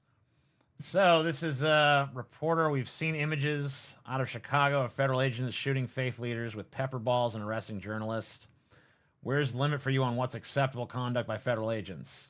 Mike Johnson, I've not seen them cross the line yet. So no line. Okay, thanks. This clip sounds like it might be pretty quiet. So can I answer that question? Yes, sir. Well, you're not going to hear that guy. That's why they... But we know what he said. Yeah. Yeah, the title of the video is what he's saying now. So, yeah, he's asking Mike Johnson. Like, where do you draw the line? Where do you draw the line with these soldiers and Gestapo brutalizing civilians? To demand oversight on federal law enforcement? Well, I've not seen them cross the line yet, and that we have committees of jurisdiction who have that responsibility, but it's not risen. That's weird because I personally, as a non-elected official, have seen them cross the line a few times, actually. Well, not the Mike Johnson line, TJ. It's kind of weird because I've seen that. Yeah, you figure he would have seen that too. I mean, he's looking real hard, TJ. Just doesn't see it. Those glasses. Looking. No, it seems okay. To that level. What I think we actually have the video too of the ICE guy shooting the protesters with the pepper balls. We'll see it in a minute. Is the abuse of law enforcement by radical leftist activists. That's true. Of law enforcement. This guy's fucking nuts. You guys see what that frog did? The way he was humping at him and stuff? I mean... The abuse of federal law enforcement. That's pretty abusive. Can you imagine if a frog was humping at you? We have seen, look, I'm not saying police have never been mistreated by the public. I mean, clearly that's happened. But you know what's different? If a citizen does it, the citizen's going to be held to account to the fullest extent of the law. If the cops do it, sometimes they literally murder people and nothing happens at all. Dude, I'm thinking of Bill Hicks's pick up the gun bit right now. Yeah, from the Shane thing, yeah. Yeah. Pick up the gun. I sure don't want to, mister. I'm afraid you'll shoot me. Pick up the gun. Yeah. Pick it up. All right, I'll do it, mister. I'll do it. Just, don't shoot me. You saw him. He had a gun. Yep. No, most recently, the most threatening thing I've seen yet was the naked bicyclers in Portland who were protesting ICE down there. I mean, it's getting really ugly. The naked bicyclers. Oh are yeah, the they had worst a problem in yeah, the they had world? like a nude. They laid in the road. A bunch of people got naked in Portland. Wait a minute now. Wow. Naked bicyclers. Think about those naked bicyclists in Portland, guys. ICE is just out there trying to gaffle people up, round up people without warrants, without any cause, without any actually suspicion of committing a crime or being criminals. But there were naked bicyclists. And they have to be out there, guys. You can see some naked protesters. Naked Think about- bicyclists everywhere. Think about all the naked people they saw. They probably went, oh, I'm scarred for life. Terrifying. They So have many attacked, men. physically assaulted officers. People have been arrested. Okay, this is serious business. And Yeah, the ICE officers, and the, on the other hand, have valiant, done nothing. brave, patriotic Americans who step up to serve in these dangerous law enforcement. Yeah, they cover their positions faces. They're so deserve- patriotic and so proud, but most of them cover their faces. Not all of them, but most of them do. That's because the radical left is trying to attack them, Scott. Oh, yeah, that's what it is. The radical left. our respect and our support. And any elected member of this body should be vocally supporting law enforcement. You're supposed to be on the side of the good, not the crazy radicals. The side of good. You're supposed to be with good guy, not bad guy. Yeah, we have it right here. Masked ICE sniper shoots a priest in the eye with a pepper ball while he is pleading with them at a protest near Chicago. What the fuck? Please don't do this. Please think of the children of God. Pah! Fuck the children of God, bitch. Get out of the street. About to give you pink eye. Give this guy some pink eye.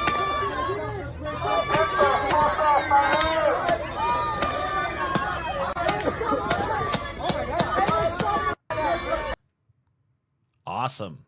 Scumbags.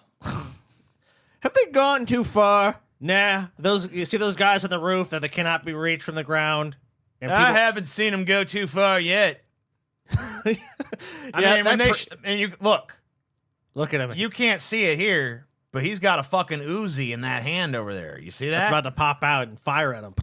Yeah, I mean, this guy is a fucking threat. You know, you see him down there, fucking all unarmed and shit. And with those his guys on that palms roof? outspread. You know, I mean, that guy's Also, a pretty big threat right now. That guy can leap like a frog. So he can be up on that roof in 2 seconds, getting and gaffing up and hurting those ICE agents. So they have to just take, they have to take preventive action, TJ. So they're actually protecting themselves. Our brave men and women of law enforcement who shoot an unarmed man from a rooftop for daring to plead his case against them. God bless them. God bless our brave men and women. How's they supposed to know, TJ, that guy right there didn't have a gun? I mean, yeah, that's what I'm saying. What if he might was have had a one of gun. those crazy, crazy, action movie priests? What's really like a badass, TJ? You don't know. It's true, I don't. And neither did they. And they had to act on the information available. True. This clip from Oscar-winning documentary No Other Land shows Palestinian kindergarten children in a panic, not a picnic, as Israeli occupation forces storm and destroy their school in occupied West Bank. Dude, this is just this isn't like a super violent one, but just showing the cruelty. Man, I got real happy there for a second when you said that these little Palestinian kids got a picnic, TJ. Sorry. Oh, yeah, I know. Fuck you, I meant to TJ. say panic. It's like the opposite. Man. Paul's about to see these kids' fucking school be torn down, and she's like, they went on a picnic.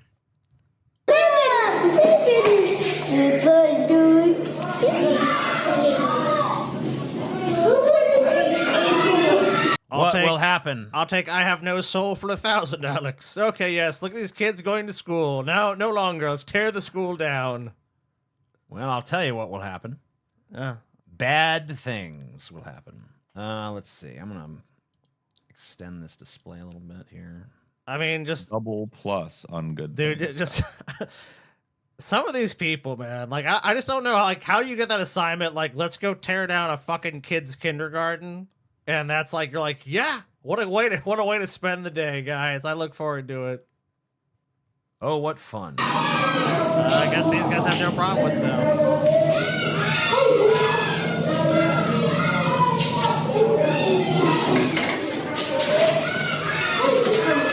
take all your shit down.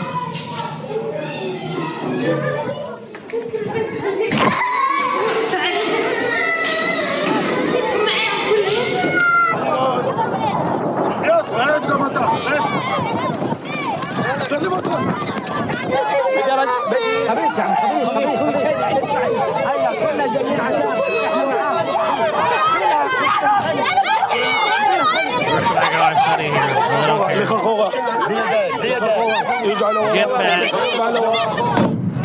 gonna blow your fucking screen. Take that, Hamas. Yeah, a victory against Hamas today was had today. Yeah. Hamas learned a lesson today. Mm-hmm. The good guys win again. Unfortunately, the lesson was keep fighting Israel because they're scum. But, you know, whatever. I mean, it's something.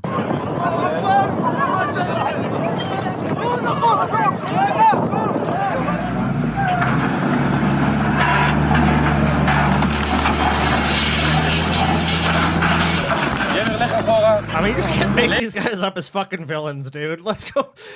You know what we need to do? We need to go tear down a fucking school today, guys. In fairness, when I was a kid, if some motherfuckers had shut up and torn down the school, I'd have been pretty happy about it. Yeah, But, I'm sure you would have been. you know, You're also a terrible student, though. So exactly, yes. yeah, you would have. You know, I mean, like I'm sure, like Results not typical. you know, but also you had multiple outlets in your life. I doubt these kids have the same. Yeah, they don't. It's Yeah, a very they don't. different context. Yeah, exactly.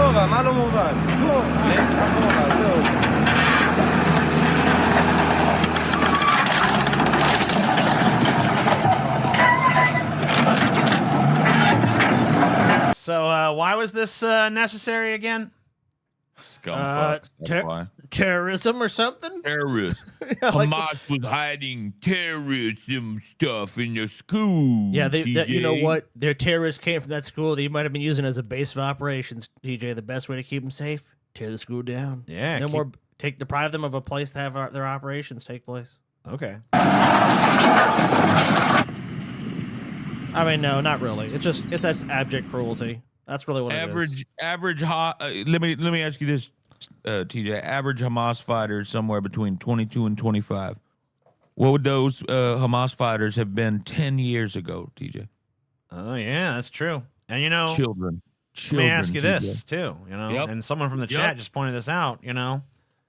Did those kindergartners condemn Hamas? I don't Yeah, believe they have did. they condemned Hamas today? And some of them could have been related to members of Hamas, guys. The action had to Could be have been, taken. or even worse, Scotty, the future Hamas soldiers.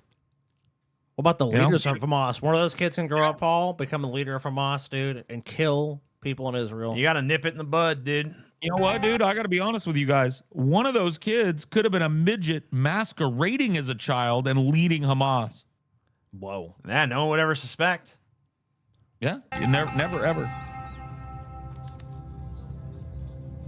And Israelis wonder why these kids grow up to hate Israel. I don't think they wonder that at all. No, they don't wonder that even for a second. Yeah, no, I'm they pretty know. sure that they fucking have a pretty good idea.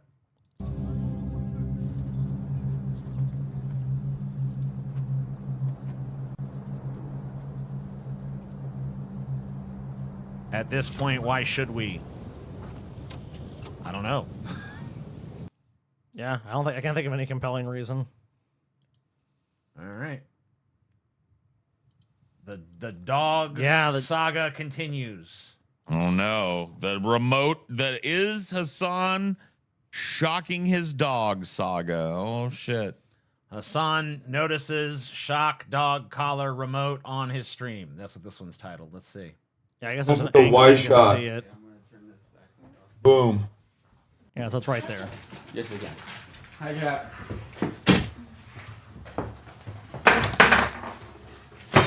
Go to the camera, huh? No. Think about going outside. Yeah.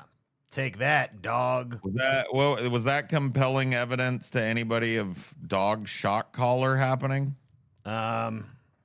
I guess 'Cause if it could match that to a device, sure. I mean, I guess that would be, but I don't know if it is or not. I mean, Yeah. I can tell you with John Luke, our dog. I mean, a part of his training when he was going to retrieve ducks was shock collar training.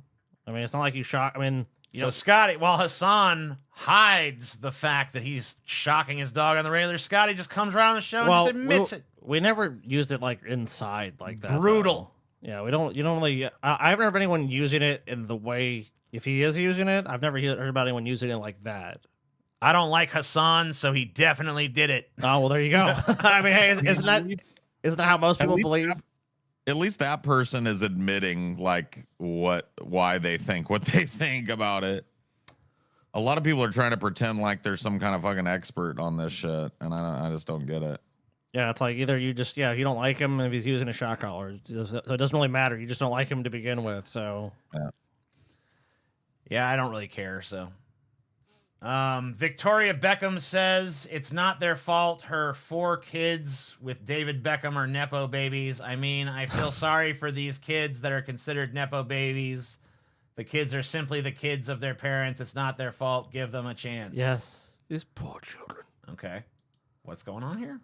This is like first world problems. Yeah, this is like wealthiest 0.1% problems, dude. Yeah, I mean, I think they probably console themselves with like all the success that's just handed to them in life. That probably takes the sting out of the nepo baby label a little bit. It's generally irrelevant if they are successful or not, anyways. I mean, they can be. I mean, there's obviously that's beneficial to them, but it's not like financially or in any other way they're going to really suffer. Poor little rich kids. Yeah, it's basically feel bad for these little rich kids. Like, no, I don't. Sorry, I don't. Sorry. I feel like they're fine. They're gonna be all right. Yeah, they're gonna be okay. Trump just confessed to aiding in war crimes. Oh my God! This is the scandal that ends him. Yeah, finally. He confessed. I mean, Bibi would call me so many times. Can you get me this weapon, that weapon, that weapon? What weapon do you want? I'll get you whatever weapon you want. Fucking idiot, bro. Shit-eating granny's like, yes, I did that, Donald. Donald, I did. Good stuff. And some of them I never heard of, Bibi, and I made them. But we'd get them. You didn't. Trump, you ain't made shit, I made bro. them, TJ. You didn't make no fucking weapon. I made them, TJ. I made them. You'd be lucky if you could cobble together a fucking slingshot, bitch.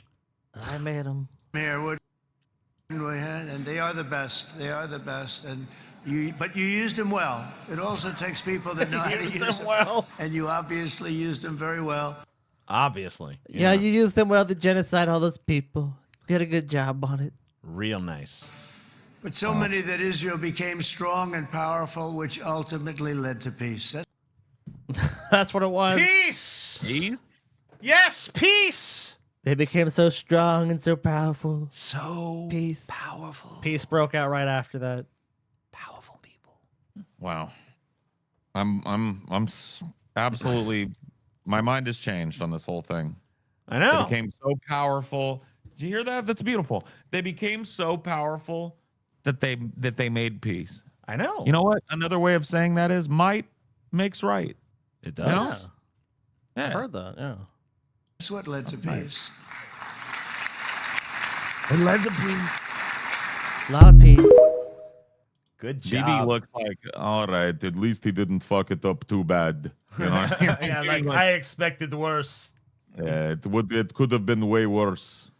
What is this, Scott? You pulled some depressing shit today, man. The world's a depressing place, TJ. I agree, but like you could have pulled some sunshine and rainbows, right? This one's kind of fucking lollipops. This one's actually kind of funny. Israel already broke the ceasefire. We kind of covered some of that, unless you mean that they've just outright broke it at this point. Yeah, I mean they'd killed people already, so yeah, but I mean like ceasefire. You know, you can kind of chalk that up to like, oh, it's off to a shaky start, but you know, we'll see. Yeah. Unless you mean like they're just they've just outright said like, fuck this, we're just gonna keep bombing. I don't know. But yeah, it's not looking that great. The peace deal is not looking all that impressive so far. Anyway, Chicago, man patrols suburb dressed as Hitler, asks concerned citizens if he is MS-13. Okay. All right. So we got a little Nazi dork roaming around. Nazi dork. Nazi dork. What's your name? Adolf Hitler. Adolf Hitler. Adolf Hitler. Adolf Hitler. What the fuck? Fucking old doofus, dude. Dude, you're wanted for war crimes, Yeah, man. I don't know if you know this. Grab him. Hitler, huh? Why are you doing this?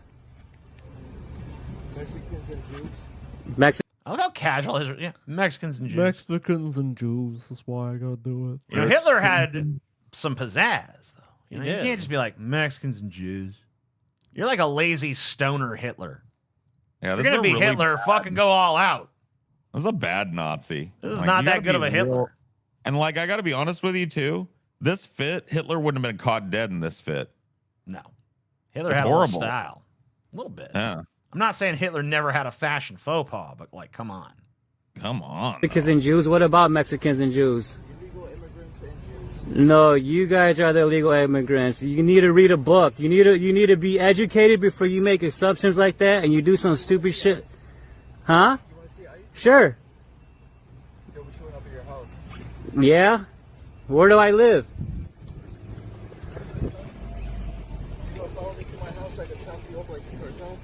Oh, really?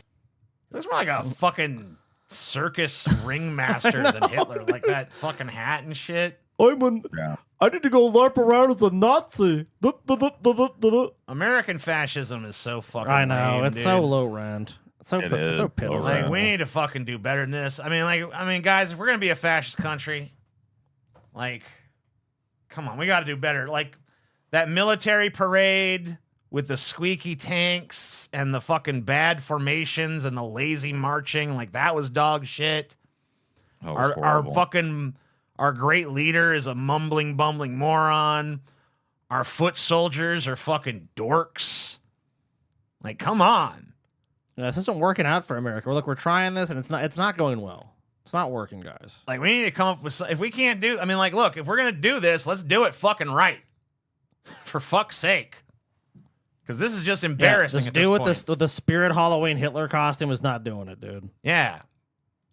Are you sick in the head? Do you got issues? You got issues? I'm just asking because you seem like you are. Who walks around? Who walks around like this? What's going on? Like, come on, man. Have some respect for humanity. Trump is nothing but a fucking evil man. You guys are his puppets. I don't care. Yeah, I can tell. People like you have no education, have no direction. The only criticism, because the dude filming is like, there's no lie detected, but he's wasting his fucking breath, bro. Like, you think this guy's really gonna like go home and wipe off the Nazi mustache and like that guy was right. You know what? You're right, bro. Like, this guy came out here to walk around this like suburban neighborhood dressed as Hitler to get the attention you're giving him right now. Oh, 100%. I mean, why else would he go in public parading around? But what I like don't this? get is like, you get the attention. Fucking break out some cool Hitler shit at least. Fucking start Sig Heiling, start goose stepping, start fucking, throwing out some Hitler shit. Yeah, when he asks you who you are, like, and what you're doing, answer him in German. You know what I mean? Yeah, or at least a German accent. Yeah, it's just like, what are you doing? Mexicans and Jews. I don't like Mexican They're dudes. bad. Illegal immigrant. Have you guys seen the bad. nuttiness that is Sora 2? People making full on. Yeah. I've seen plenty of it. I've seen SpongeBob getting arrested and shit. Not SpongeBob. It's wacky. Dude, my favorite thing that's happening with Sora 2 is the fat people doing sports shit. Have you seen that? Yeah. There's like fat people doing like the ski jump, fat people swimming, like doing swimming competition, fat people riding horses. It's the greatest shit. Yeah, maybe we'll pull some Sora 2 shit next show. We should. Yeah, man. I like to see some fat people doing crazy shit. They have some wacky shit on there. A lot of them have Michael Jackson for some reason. They love these Michael Jackson ones. Yeah. Do I look like MS-13? Yeah, with all the tattoos all over your face. Yeah. The real criminal here is you. Good. Good, huh? Yeah. So what's your name again? Hitler. How do you forget that? You know God's watching everything, right? And there's a place for people like you. It might not be in this world or this earth. Hey, that's a nice little thought and all, but Probably not. So if you really want this guy to suffer some reprisal, don't wait for God to do it. Yeah. Look, some point in the future, we don't know what's going to happen, but it could happen. Divine retribution. It's like, Nice little idea, but, you know, hey, not much to support it. No, nothing really. Make up my judgments? Yeah. What do you mean? Make up all the bullshit you want, bro. I'm not. That's not a You're walking around the Make up all the bullshit you want, bro. I'm Hitler, bro. I'm fucking Hitler, What's dude. up? This is the worst Hitler ever. I'm fucking Hitler, bitch. What you gonna do? Shit Hitler. This Hitler sucks. Yeah, we send this Hitler back. We send Spirit Halloween Hitler back, dude. Yeah, this is Hitler. Yeah, this is fucking Gadolf Shitler. Fuck. Boof. No pizzazz at all. And the worst Nazi I've ever seen. That's saying something. Such cringe, man. Do it right, man. This guy can't even be a proper fucking Nazi, dude. That's how far we've This is how America's Nazis all are. They all fucking suck. I mean, I'm not just talking about the way that, you know, all Nazis fucking suck, but like the old Nazis were at least kind of like cool and intimidating, like, whoa, they're the ultimate evil. Yeah, like you're watching a movie and the Nazis are the villain. You're not like, oh shit, it's like oh fuck, it's the Nazis. Can you That's imagine like the worst fucking villains, Indiana right? Jones facing off against this guy? This guy's like, I don't like immigrants or Fuck something. you, Dr. Jones, you fucking punk bitch mother. Oh! Indiana Jones would have knocked his ass out in a second, dude. He wouldn't have fucking waited to hear the dumbass explanation. I think he would have waited a second just because he'd been so perplexed by what he fucking saw. It's real. It's real life. You need to comprehend. I don't care, bro. I can tell, and that's sad for you.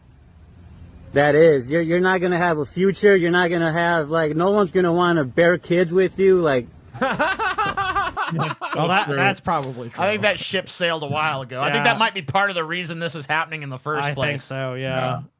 Yeah. I think you're right. it's sad, bro. I hope you get the help you need, though. No, I hope you do. You're not, bro. I don't think so, bro. You're fucking marching around a fucking Chicago suburb, dressed as head off Hitler. The worst Hitler cosplay I've ever seen. It bro. is, dude. It's the cheapest, shittiest, most low rent Hitler getup I've ever seen. Yeah, how desperate for attention are you that you're willing to do shit like this? Not even a fucking, like we said, a genuinely good costume. No. And then he had no smoke for the dude that walked up. Nothing. Like dude. I thought this dude was gonna start arguing and getting crazy with this guy, but he's like, "No, I'm just taking a walk dressed as Hitler. Make up whatever bullshit you want, bro."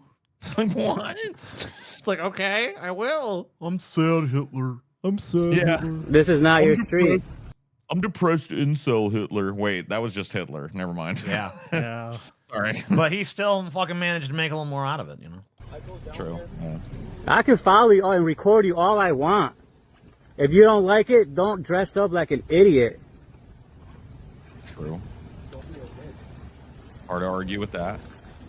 I mean, that's what you want, right? You want the attention. You want people to know you're here. You want people to hear your voice. Come on, this is your chance. Even the fucking guy recording is like, come on, man, you gonna dress as Hitler? Give me a fucking show. Low energy, sad Hitler. You know, It's it's ain't like, even gonna be a good Instagram clip, bro. Give me some heat, Hitler. Come on, Sieg Heil or something. So what else you got to say? Nothing. Nothing. Exactly. I'm an idiot. It's so sad, bro. So sad. There's people in this community that will help you because you got issues, but not the way you're acting. And I hope you find peace and love. He ain't gonna find it. no, dude, No, he ain't finding that shit. You don't wish for that anyway. Of course not. But it's a nice thing to say. Hmm. All right. This is some crazy Man dude. hangs up Israeli flag on overpass and hides with a bat to ambush people who attempt to take it down. More sane behavior from this side of the aisle. Of course. Yeah. This dude. That's crazy. That's crazy. Yo, why the fuck does he have a bat? You know what do you mean, why? I mean, so this guy's got nothing. Think about this. He puts this flag up and has to sit around, like, because apparently this guy's done this for days. This isn't just like one and done. So, like, this has been up for days. And like, we're going to take this down. This guy's just waiting, like, any second. They might come for it. One of these days, someone gonna show up that ain't scared of his little bat. Yeah. What's up? I mean, as slow as he is, they probably could have taken the flag off or Gang up here. How you doing? A gang of people. For what? Well, you were going to take it on my son. So I'm here to guard it. Who said I was going to take it? I have a feeling you were. Well, yeah. Okay. Well, yeah, they were. Yeah, they were. So you're right. I wasn't threatening you. I wasn't sure if there was a bunch of people out there. I'm protecting myself. I've had people threaten me. What about it? So how is that threatening anybody? Nobody. You know, you were going to take it down. No, it's okay. I have a feeling. I'm not threatening you. All right, so I'd go grab it then. Let's see what you do then. What's up?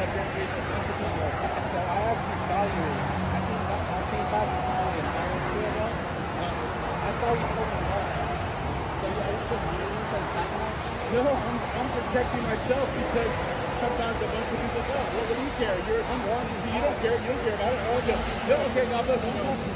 God bless you. I'm not threatening you. Let's go. Yeah, this dude's nuts. Yeah, either you have the balls to fight this dude, or you just need to walk away. Because some crazy dude comes out with a bat like, "I'm protecting my son." It's like, all right, bro. Okay. Good for you, man. It's like, you know, I guess if you really want to, you're like the little bridge troll that protects this stupid ass flag that, you know, doesn't really mean anything to you because you have nothing else in your life. I mean, like, I can't imagine just staying around protecting the fucking flag. Amen, bro. Well, that's all we got because the only other thing we have is the Joe Rogan stuff. We ain't even close to that goal, so I guess this is a short show, but I'll be dipped. I'll be dippity dude there, TJ. But we'll make sure to give you a fatter show on. It's always hard to know to plan with a guest coming because we don't do that very often. So I think we got. That's true. You know, maybe messed up the time a little bit, but whatever. 3 hours Yeah, still pretty I decent. mean, well, how many did we get this episode? I guess we just roll it over the next one. I mean, yeah, we can roll it over because the goal was 100 anyways. So. You got 8 here for new members. Yeah, if you guys want to drop a couple, give Patreon memberships. Give you guys a second to do that. Obviously, I don't think we're gonna make the goal, but hey, it's all gonna count towards the next show anyway. So yeah, we'll just count it as a week-long goal. More show. I don't have no more. We have the Joe Rogan shit, but that's behind a goal wall. Well, why don't you show some? I mean, I want to actually show the whole thing. We can show what we got. We can give him one. We got a plenty, so yeah, we can give him one of the Joe Rogans for free to whet their appetite for more. I suppose. Give him that Rojogan. Yeah, here you go. Here's one. This is kind of Joe's leopard ate my face kind of. Oh, wait a second. Wait a minute, bruh. This stuff actually might be a little bad. Why is he just like a priest? I don't know. Let's just talk about the immigration thing. The way it looks is horrific. When you're just arresting people in front of their kids and just normal, regular people that have been here for 20 years, that everybody who has a heart can't get along with that. No. Everybody who has a heart sees that and goes, that can't be right. That can't be right. That can't be the only way to do this. Right. I saw some of your right-wingers on Twitter fucking were so pissed that he said this shit. They're like, fuck this have a heart bullshit.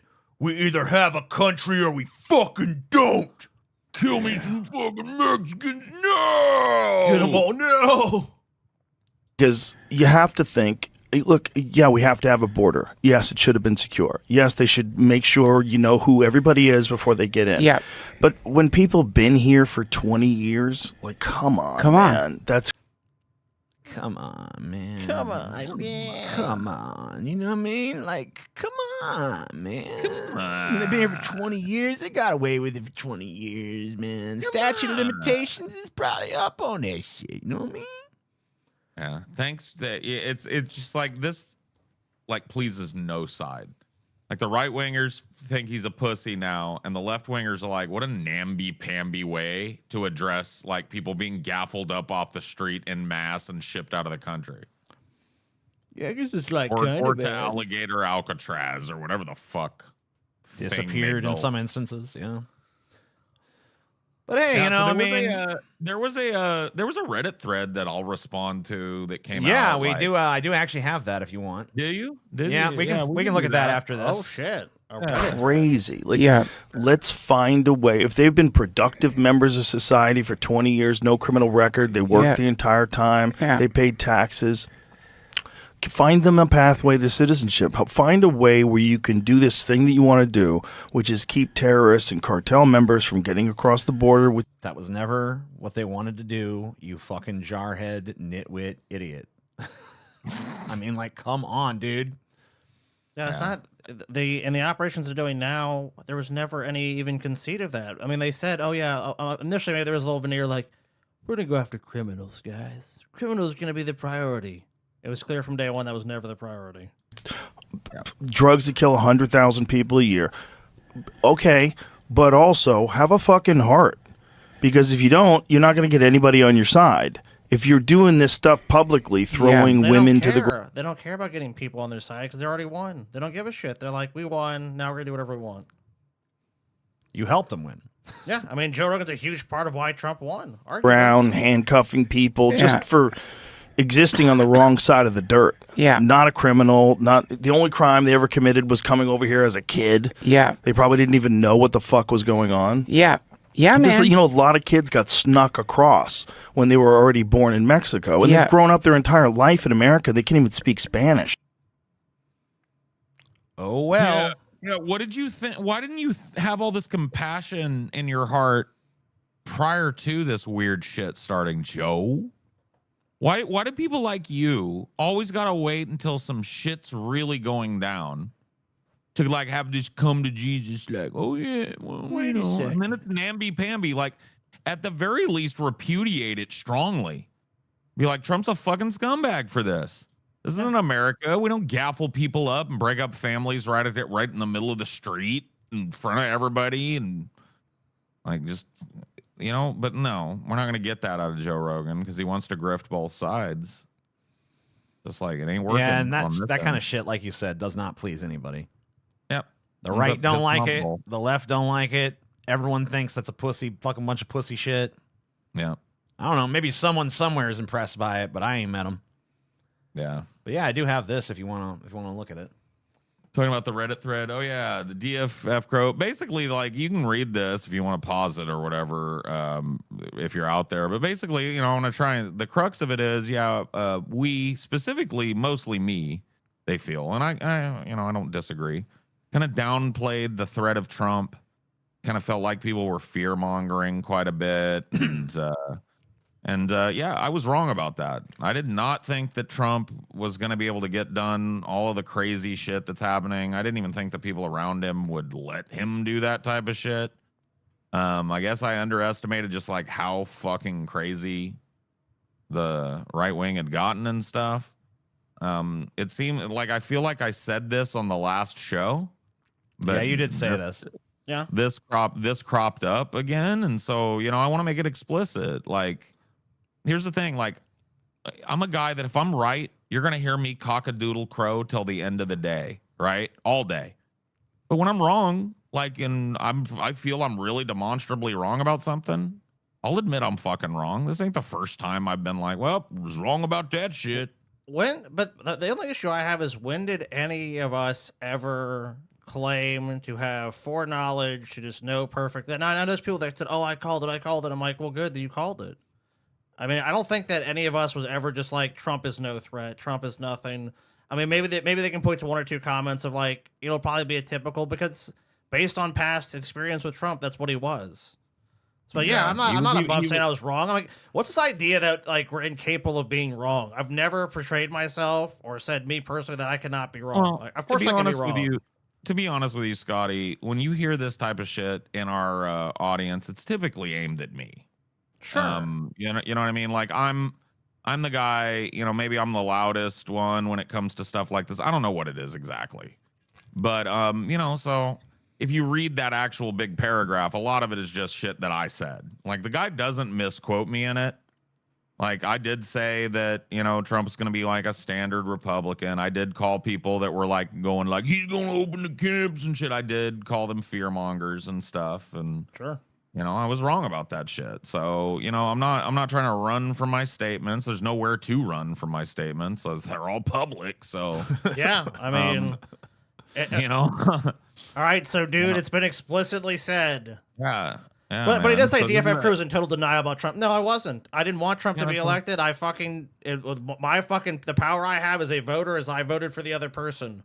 I don't like this idea of like, no, you were in denial about it. You didn't. It's like, how do you know anything in the future? I don't know how bad a politician is going to be. I understand people are like, well, all this stuff. It's like, yeah, but politicians lie all the time. They make grandiose promises they never keep. Trump has kept some of his worst promises. If I said that he wouldn't or I didn't, then I was wrong. I just don't understand this idea that any of us ever presented that we were infallible, that we knew and we just didn't give a shit. Then it's like I'm right more than being accurate or honest. I guarantee you, if we took this person's statements and they've made in their life and the predictions they've made, they've been wrong plenty of times. They just didn't do so publicly.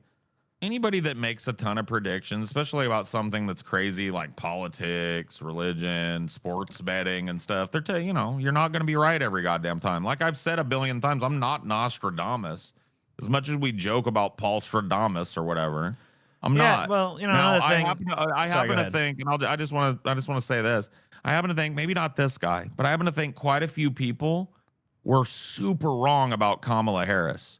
And this is their way of salvaging a win post hoc, I guess. Well, maybe you should have went harder for Kamala. I got to be honest with you. If I'd have known for a fact Trump was going to do all this shit, you wouldn't have caught me sucking off Kamala. Like, dude, fascism light isn't the way you beat fascism.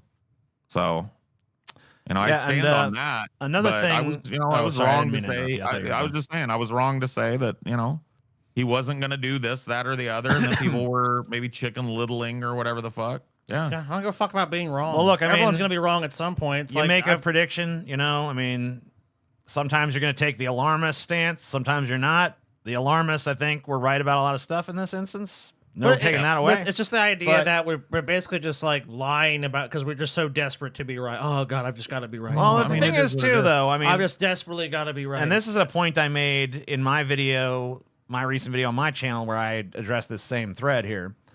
But I'm going to make it again here. Sure. Just another typical Republican presidency is not as much of a downplay as it's presented here. Yeah. Because let's remember that. What did Bush do? That within 1 year of Bush being elected into office, 9/11 happened, and he used that as a pretext for broad erosion of our civil liberties. What about the millions of people that extraordinary died rendition, the war in Iraq, So, Afghanistan as well. Really, a Republican president doing very heinous shit on flimsy pretexts is not all that out of fucking character for them. And 9/11 and 9/10 were literally a day fucking apart. Obviously, they're 25 fucking years apart or whatever, but you know what I'm saying. Right. So, yeah, I don't think we were as wrong as this post portrays it, but I'm not going to say that we weren't wrong to the extent. Because, made wrong statements. When Project 2025 shit was brought to us by people like Kyle Kalinske and shit, the funniest thing, we kind of fucking like, whatever. Every fucking one of them says that. Let me tell you something, too. We made an episode about that. I know a bunch of these people have said this, like, they said it was nothing. It was like, the episode is ended with basically making a joke. Oh, it's nothing to worry about. Like, it was a fucking joke, guys. It's a fucking satirical fucking podcast. Like, of course it was something to be concerned with. It wasn't like we didn't fucking care at all. Yeah. It just fucking pissed me off that the idea is just like twisting it in such a way where it's like, we're incapable of admitting fault. We're incapable of being wrong. It's like, that's why I think a lot of this, Scotty, is wrapped up in people wanting a win after being smug about Kamala, being smug about Joe Biden before he dropped out, right? They're looking for a political win, and this is their political win. I'll give it to them. Yeah. I was wrong. No, I've no problem doing that. Like, remember when Kyle Kalinske, made those predictions about how, like, best case scenario for Trump, Kamala was going to fucking have this, huge dynamic win, even in the fucking best case scenario for Trump, and yes. And it's like, after he did that, we were all like, man, that's a terrible fucking prediction. Your shit sucks, blah, blah, blah. And he never did a fucking mea culpa. And that was like, all right, well, maybe he did and I just missed it. But, sure.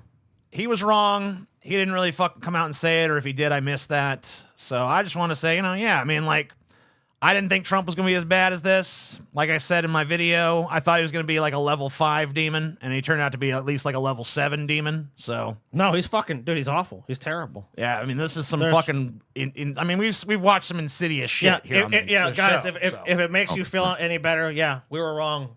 But fucking cold comfort that is that that 3 chuckle fucks are wrong, dude. Yeah, those 3 stoners that you watch that talk about politics sometimes were wrong about this.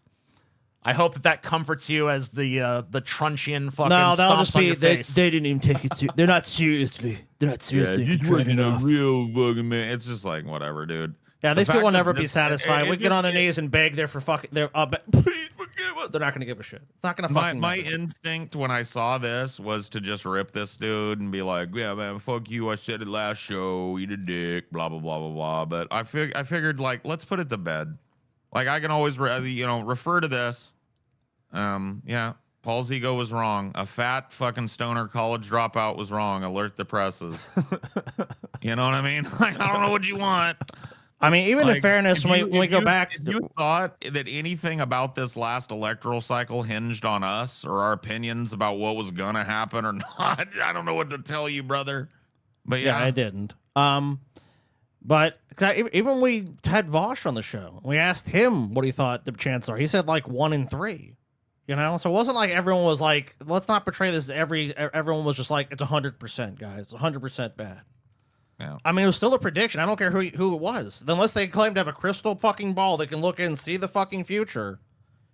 It was. I mean, yeah, obviously, when the events play out, it's easy to say, well, I was right, and I'll give those people credit. They were right, of course. Even the guy that has a crystal ball was dead wrong. Exactly. Right.